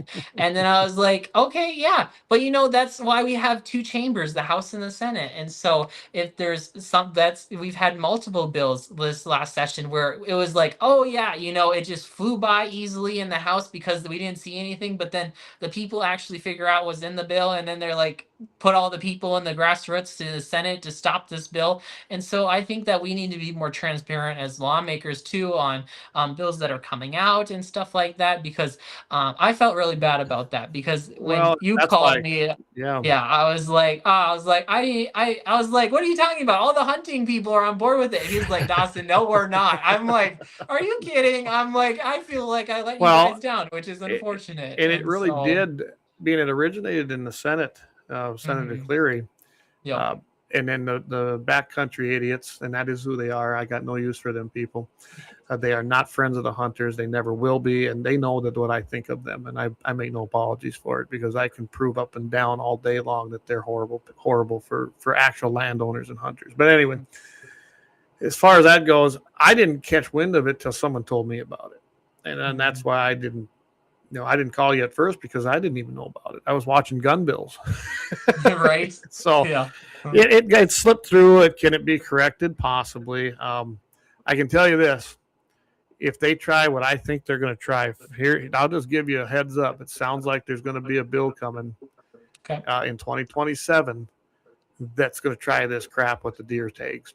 You want to have a war? yeah, That is not the way to go about the deer tag problem. No. And that's a whole other discussion with Game and Fish. So with that, I'm going to let you go because I know you said you wanted to take off too, and I got David coming on. But quick announcement. Mary Grainer is now, she's working on signatures. She's got everything filed. She will be running in District 31 for that Senate seat against Don. I would love to. I just want to thank her. I talked to her today. I think this is a great team that we can put together on the actual conservative side with you, Mary, and Karen, who, by the way, you and Karen didn't get the endorsement, but you didn't need that last time anyway. You weren't endorsed last time. They're bringing in the old usuals. They're bringing Jim back in. Don's running again. You said there's a Democrat challengers as well, but I think this is probably the most challengers in a primary in District 31's ever seen. So as far as I'm concerned, everybody, your team in District 31 is, if you don't want to see the Perry Schaefers and the Shane Gettles, and we saw how everyone loved Perry as the state chairman. He was a horrible state chairman. Shane was right there beside him, and I can give you all the details on that. I was on the internal part of District 31 for a while. If you want to see a winning team that's going to listen to you, and I can tell you flat out, if you call Dawson, I know he answers. If he can't, he calls you back. Karen's the same way. So we have people that right now listen to us. I can tell you the people they're running, they don't care. They don't. So it's Karen Rohr, Dawson Hawley, and Mary Grainer. That's your District 31 team, and that's who you want to vote for in this election cycle. Go ahead, and I'll let you close, Dawson. Well, thank you so much, Clayton. And, each of us are getting our signatures. And so if you live in District 31, we would love if you would sign our petition and get us on the ballot because, they can throw as much money as they want at this race. But if you don't go door knocking and actually show up to the people, that's what matters most. And, I think that's why I won in the first place is because of people like you, Clayton, that helped me get connected, especially in Sioux County. And we went driving around, didn't we? We did, yeah. I know. I got my pickup all muddy and dirty, and we had a grand old time. And so I'll be out there again. And so I'm just so humbled to represent District 31. And we really have Karen's been a great mentor for me in my first term in the House, and so I really hope that she wins with me. And so then we'll actually have a great working relationship, I think, as a district. So well, and I will add and with Karen, I think I saw Karen's record even move farther to the conservative side this year than I've ever seen, and I think it's because she understands where the people are at, what they want. I noticed that I'd had some great conversations with her, so I was happy to see that. And I'm telling you right now, she's right on board there with us, as I say, us, with the conservative people in District 31. Yeah. And Karen's she's a fighter for property rights too. So that's going to be an important thing coming up. It truly is. Well, Dawson, thanks for joining us. I'm going to let you run. I'm going to bring on David here, but appreciate you coming on, and I'm sure we'll be talking. Oh yeah. Well, take care, Clayton, and you too. Catch you later. Yeah. All right, before I bring David on, we're going to take a quick break because I've been horrible about that tonight, and I need to thank our sponsors. We cannot do this without our sponsors. So I'm going to go ahead and play a quick clip of our main two sponsors, and then we'll bring David Fettig on. I think he's got some news he wants to share with us, and I'm excited about it as well. We'll be right back in about 2 minutes.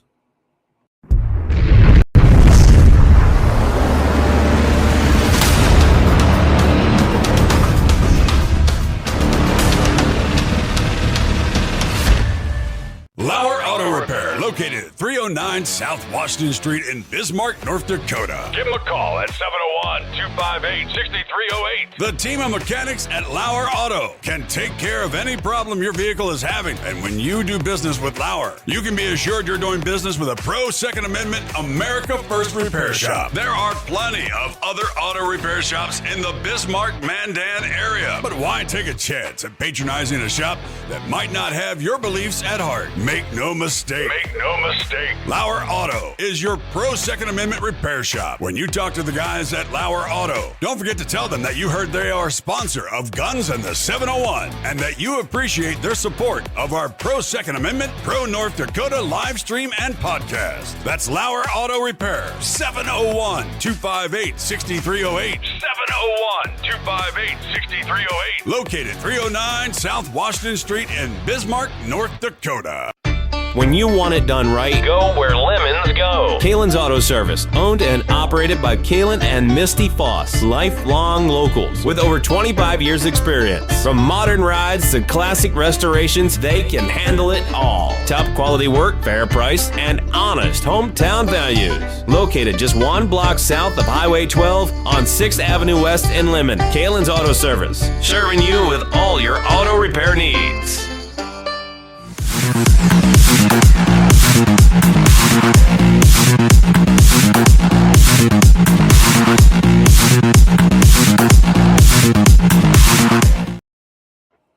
And we are back right here, Guns and the 701 Network. David, you made it in. Yes, I'm finally home. Finally home. It's good to be home. You put on a few miles from what I understand. I sure did. My proverbial butt is sore. I'm just happy to be home. Well, here, it's only February, so we're looking at January, for another hog hunt next year. So we'll be booking some miles then too. Oh, that's an easy trip. I know what, you drove day it and a most half? of the way last time. Well, it's just safer to drive instead of letting Corey go through Memphis. That was. Man, I was already start walking. All right. Well, so David, glad you were able to join us. Get on here tonight. You made it in, and big announcement, big, another big thing happening here at Guns and 701, isn't it? Yeah, this is gonna be exciting. I'm excited. I can tell you that. And by the way, I'm going to put it up right now. Here it is. Oh, wrong place. Well, there it is in the corner. Whoops! I loaded it wrong. Look at that. I did a big grand and then boom, I screwed it up. So go ahead and tell us what you're going to do, and then I'll put it up there. Well, we're going to do a new show, the 701 Marksman. There it is. That's the picture we got for now, the logo we have for now. It's going to be a good time. Yeah. Actually, I've been screwing around in the background here, trying not to make sure I don't override something you got going on, because I'd hate to put something right over the top of what you're doing in the middle of this show, because it's like, I better not. I don't know. Things happen. I started playing with stuff.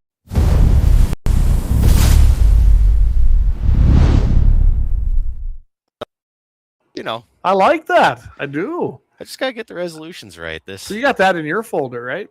Yes, yeah. Cool. I've been stuffing stuff into my folder and Awesome. playing with different things. Now I just got to teach fans how to use them folders.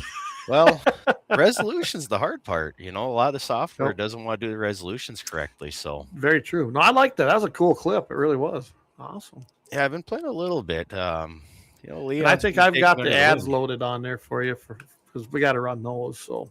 Oh yeah, absolutely. Can't do it without them. So go ahead. Why don't you tell them what's happening, when it's happening, and what you got happening on it? Well, before we go too far, we just got done talking to Dawson. Yes. And I did serve briefly in District 301 as a at-large member. Yes, you did. Yep. And Karen salted the earth. I don't think you could find a more humbling person next to Dawson and Mary.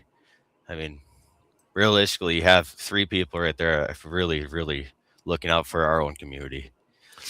Especially when you contrast it to who's running. Oh yeah. Yeah, that was the one vibe I got when I did serve, was after the first meeting, it was very clear I was not on their side of ideas. No. And they made it very clear they didn't even want me at those meetings. Yeah. And we had a chance there. We did. You got on there when I was on there, at first. We all got then of course I didn't make it because we just didn't have enough people. Remember we had that winter storm that hit, and a lot of people from the Carson area that were coming over to vote our ticket. A lot of them votes were 4 to 5 votes short, and we had at least 10 to 20 people coming that didn't make it there. Yeah, that was nuts. Otherwise, we could have swept it, day. And then we could have made some changes. But hey, you know what? That's the way it goes. And when that happened, though, you guys were basically a 50-50 committee, so it was hard to get anything done. Yeah, exactly. But yeah, let's move on to the agenda for the evening. We're going to start talking about competitive shooting. We're going to start talking about reloading, the guns, what it takes to be competitive. Yeah. And the first show, I decided to pick Garth Weber. We were hoping to do the show sooner, but he's a very dedicated competitive shooter. He shoots 4 or 5 different types of pistol. He shoots several different rifle. The guy's into everything. He's actually in Phoenix right now shooting the Midwinter National for pistol. Oh, really? I give him a little crap for it because a lot of the guys are down there shooting the Southwest National, which is the rifle side of Phoenix up on the north side. So it's if you're in Phoenix, Arizona right now, you're probably one of the safest states in the whole damn country. It's just kind of like when our group, when we were traveling, wherever we were, that was the safest room at that moment. That's very true. Yeah.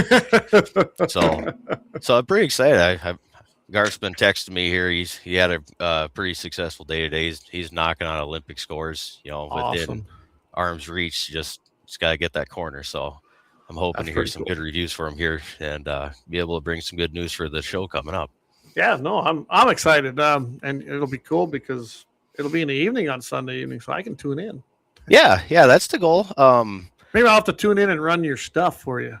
Yeah, maybe. I'm really hoping to get this stuff figured out. It's pretty touch and go. I apologize in the early on here for the future that some of it's going to be pretty janky. I'm trying to do a lot of stuff with very little time on hand. So You've done pretty good, honestly. I've helped you a little bit there. We sat down and walked you through all the programming, but the best way to learn it is just do it, isn't it? yeah.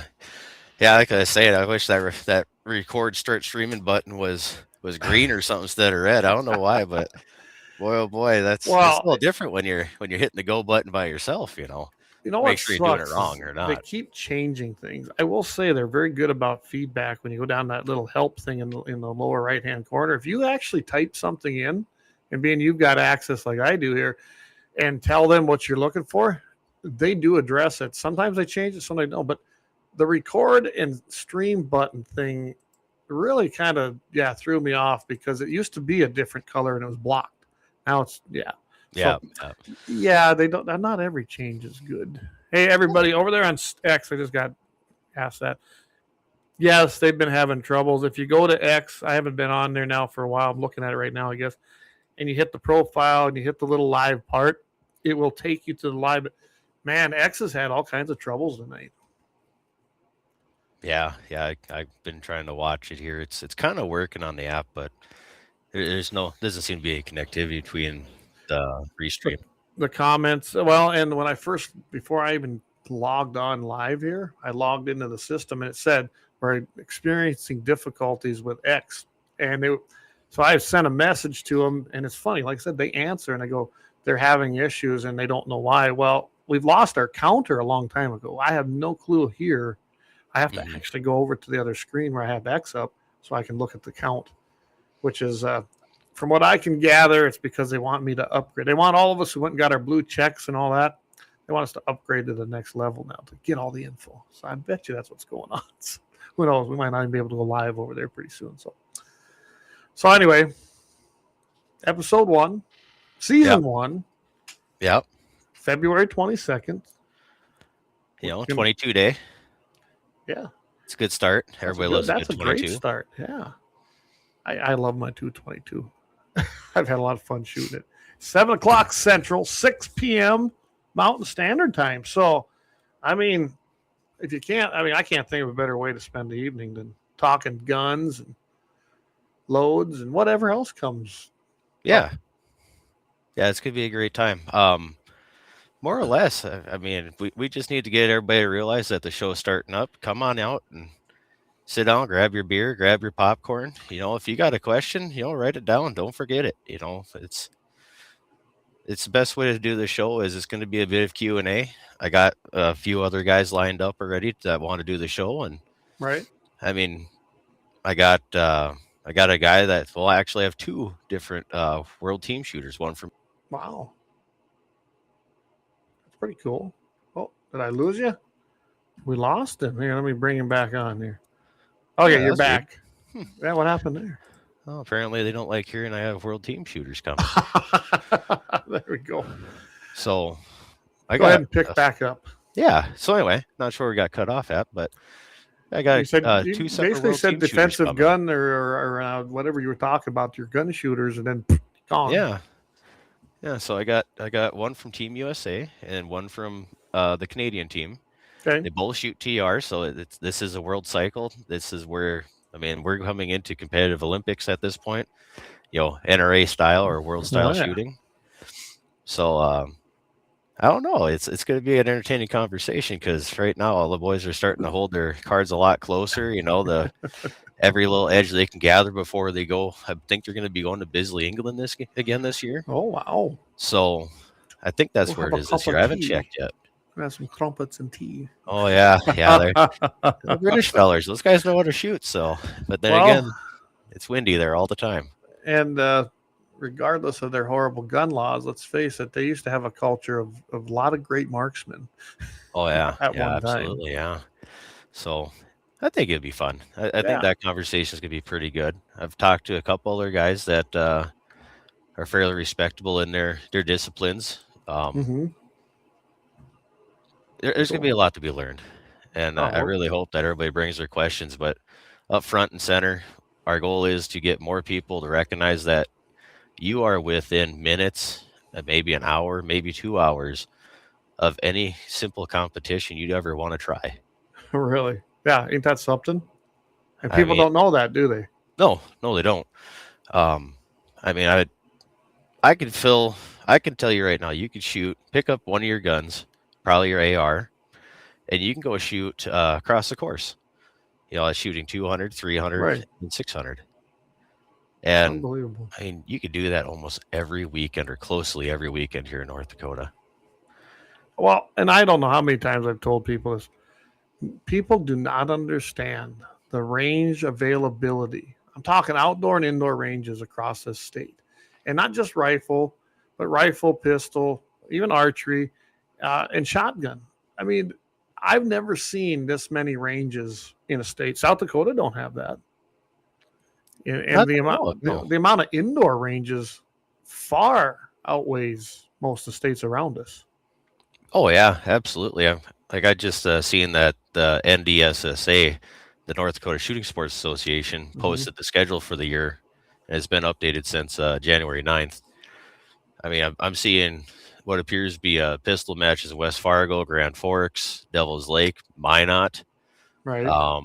We start looking at air pistol and stuff. West Fargo, we got matches at the indoor range here in Bismarck, Devil's Lake, Grand Forks.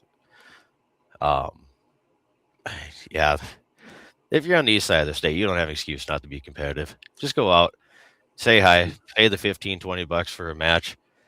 Don't look at the scoreboard. Just go out there to experience and have fun your first time out there. Yeah. I mean, you're always going to have fun once you go, and you're going to learn a lot just in that first time. Oh, absolutely. It's not like motorsports. I think that's the easiest way to tell anybody about competitive shooting is motorsports. Okay. In motorsports, somebody is always willing to give you nearly unuseful information, telling you what size, what kind of timing you should use, what radiator cap you should use, your tire pressure, whatever. There's a lot of lack of information and good faith. And I've never once seen that in competitive shooting.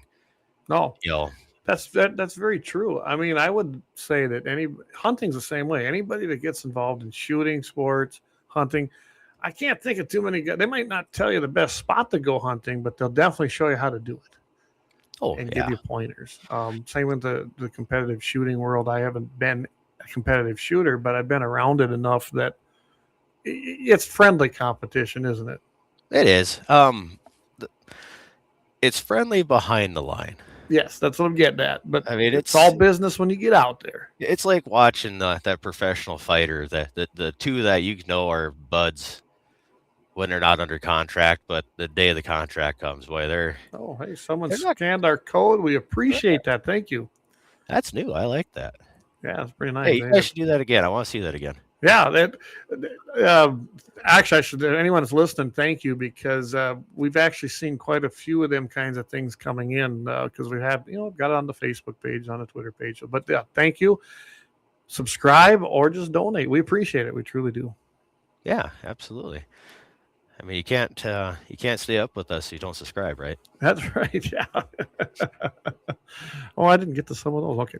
Anyway, but yeah, I just got to say, I encourage everybody, go out and check it out. Tune in on Sunday because on the 22nd, you're going to get a lot of information that night. And David is a wealth of knowledge, trust me.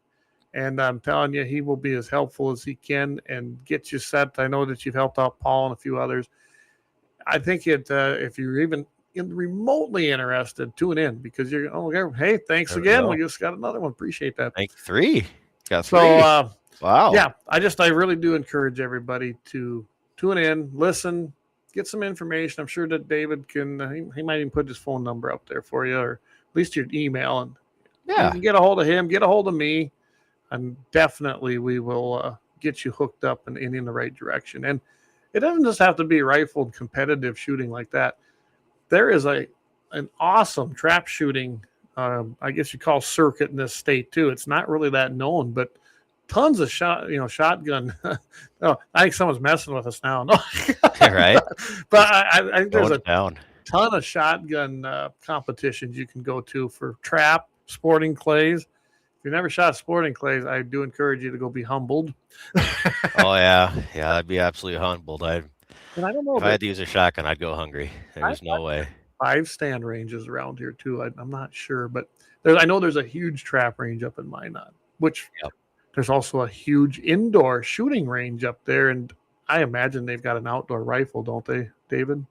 They do. I think their competitive shooting program is next to none. As far as that, Okay. I've never been there. I've never seen. I don't think I've ever seen. I'm looking at the schedule here. Right. I don't see a single thing. Light rifle match in December, so I'm assuming that's probably an indoor match in Minot. So I couldn't tell you. I've never had a reason to go up to Minot for a match. Right. I love to go up there. I mean, it's always fun to go somewhere new. Oh, here, Leon puts up there. Those are 2 ranges right there that are in that Red River Valley area. So yeah, you want to check it out. Shooting Park at Horace. Oh, I forgot about over at Horace. I've actually been on that one back in the day. Yeah. So, anything else you want to add and let them know, or Enderlin? Yep, Enderlin. Yep. Yeah, there's a lot of clubs out there. I mean, Zap's got one up here. I mean, Bismarck. Yeah, got 2 public ranges, one south of Bismarck, one south of Mandan. I think they're both game and fish ones. they are. Of course, you've got the big indoor one up by Moffett, and Outdoors at Moffett. The outdoor ones at Moffett. The indoor one's Bismarck, isn't it? Yep. It's the same club, Yes, but it's 2 facilities. Yeah, we're looking at something big and new this year. I know I've been kind of buggy to give old Governor Armstrong a shake about doing a little promotion for our upcoming honor here. Yeah, well, But, I'm hoping. Yeah. I don't think he liked my vote, so. Well, you never know. You This never is know. an inaugural thing, Kelly. Absolutely. Just saying, if you're paying attention this Yep. evening, we Brian got says the that's NRA right. Full Bore. The SAR PC, that's in Dickinson. They've got one too. Like I said, there is a wealth of range. I know Williston has a range up in that area. I visited when I was in that area. Of course, Bismarck, or not Bismarck, Give me a Jamestown moment here. has one. If you get over there by Arthur, North Dakota, there was one that I used to go to when I was in college. Yeah, the old SA. I lose you guys again. I don't know. I think the Oh, Gremlins are no, playing there you with go. us here. That's There weird. you go. The SARPC. There you go. Perfect. That's the gun club that's up there by Manning. My Really? grandfather that got me into shooting. He was a big member of that club. I think he was on the board for a few years, and old Harlan Heinley. I'm telling you, there's a ton of ranges out there. There really is. I don't even know them all. I mean, Yeah. none of them listed on the North Dakota Shooting Sports Association, if they know about them, isn't there? The thing of it is a lot of people don't know that NDSSA is a thing. You make a mention to it to random peoples in different clubs. They're like, I huh? mean, we have a PRS circuit, the Badlands competition line. The Badlands 600 PRS. Yeah. They do PRS bench. They're not a part of NDSSA. I just don't Really? understand why they're not. They really should come around or make a phone call or something, because I love to see their matches put on the schedule. Well, yeah. I mean, get the word out there. I'm just going to share it for you guys here. There it is, right there. There you go. This is North Dakota Shooting Sports Association. They got, everything's right here. You got your junior, and they have one of the best junior shooting programs I've seen. And I've seen a bunch of them. South Dakota's is nothing compared to North Dakota's. And it hasn't changed much as far as I know, as well as the surrounding states. Wyoming's got some pretty good young shooters, but North Dakota has a great program, and it shows by the amount of Olympic shooters that have come out of North Dakota. Oh, People yeah. don't even know that. Yeah, Look at absolutely. that, you can subscribe now. Well, we should do that. Guns got, of the 701 should subscribe, right? Yeah, well, you type into there. I'm going Yeah, like to. we got Katie's on. She's a small town girl from the eastern part of the state. She's an animal. I think she's more than likely going to be our local recipient to be an Olympian someday. Cool. I mean, she's right up there. She's kicking butt in every direction possible. I mean, she's got to be tired from doing all the butt kicking she's doing. I mean, I know I need to stop, take a drink if I was shooting as good as her. Let's see. I'm going to click on Silhouette there. I'll just put that there. But while you're doing that, when we were talking about the youth program, I do got a gentleman that is a great representative for the North Dakota Youth Program. He's been doing it for, oh, crap, probably 20 plus years. Yeah? And he is as passionate as you could be about getting kids into competitive shooting. That's and I think that's Tommy. phenomenal. That's Tommy. Yeah. Tom Thompson, yep. So, and is he going to come on? I believe so. I believe so. That's gonna be a fun show. I don't know anybody that is more invested into competitive shooting. He's the heartbeat of competitive shooting in this state. He really is. I don't know what he doesn't do. Yeah, he always was very involved. And all disclosure, me and Tommy have had some differences, but I can tell you right now, there's just nobody out there like Tom who runs them junior programs, and he's a huge asset. He really is. I mean, I can have differences with somebody and still realize that they are an instrumental part to what they're doing. Yeah. Oh yeah, absolutely. So I'm trying to find it here. There's your upcoming events for 2027 annual meeting already. Wow. Yep, it's already in the schedule. If you January scroll up 23rd. a little bit on the page. Yeah. You keep scrolling, keep going. Right there in the middle, right underneath the logo there, where it says NDSA 2026 scheduled matches. Right below the bald eagle. There you go. Click on that bad boy. So I will have to reshare that page because it's coming up on a different. Oh, yep. Yeah, it's a PDF. Yep. Yeah. So just give me a minute. We can do that. Stop sharing. Quick sneak peek. We'll share that one. I wish I could see what you're doing now. Oh, yeah, well, it's coming. There we go. There we go. So here it is. That's what I'm looking at here. I'm not sitting here cross-eyed. I'm not that tired. But that's actually what I've been looking at on my screen here. Well, look at January, guys. You have the date, the February, match, yeah, there you go. location, who is the contact. That is usually the match director, and their phone number. Denny Coulter's still involved. Wow. He was involved when I was back. Yep. Yeah. So we are coming up now on, of course, be the 12th tomorrow. So nothing this weekend that don't look like. Or is it? Yeah, right there, the 14th. Valentine's Day, military and lever action, Bismarck. There you go. Eric, Tom Liebel. I know Eric. His wife was involved with our NRA deal. Oh, that's why NDSU. Yeah, Eric was instrumental when we give them their first grant, getting that NDSU team going. So yeah. There's so much to do. There really is. You just look at February. There's no lack of opportunity here, everybody. No lack whatsoever. Indoor cowboy action. That's taking March 1st, Bismarck. West Fargo, Air Pistols, state champions.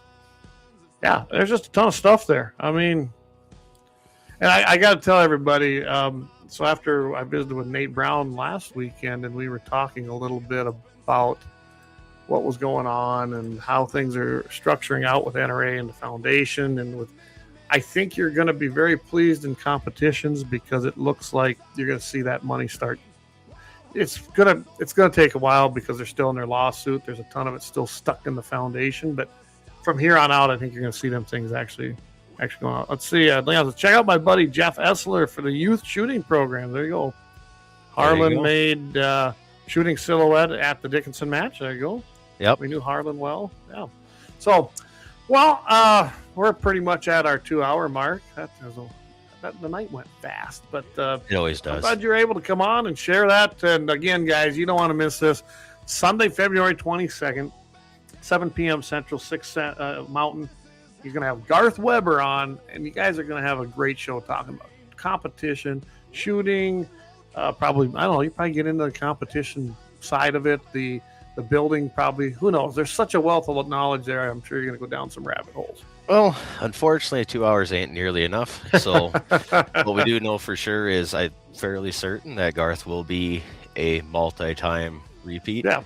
Absolutely. I figured we started out with he's the guy that got me into this sport, and I couldn't think of a better person to start the show with. Oh, that's great. That's good news. So looking forward to it, David. So I will let everybody know that, again, Friday, of course, Mitchell in the morning, 8:15 Central, 7:15 in the Mountain. Me and Todd are going to break it down a little bit. I'm going to try to have a happy ending chronicle. I haven't had one for a while. Going to be talking about some South Dakota gun bills. There was a slew of them. Some of them went to the passage of to refer to the 41st day. Well, there is no 41st day in the state legislature in South Dakota, which means it's an easy way to be dead on arrival is what they do. But we're going to talk about a couple of those. And who knows? I've seen some other things. Virginia's got some crazy things going on. And, of course, the suppressor thing, I got a few more details on. But I think we pretty much covered it, but we'll go over a little bit of that. So tune in for that. Leon will be following up Friday night, 5 o'clock Mountain, 6 o'clock Central with Blackbeard Logic. For Sunday, we got the Sportsman Sunday Devotion with Vance Bishop, 7 o'clock a.m. Mountain, 8 o'clock Central. You're not going to want to miss that. And, of course, starting next week, Guns in the 701. This program moves to Thursday night. Same time, same place, Thursday nights for 6 weeks. And that's why I can go to Lent services. So keep that in mind, everybody. Anything else you want to say before we sign off tonight?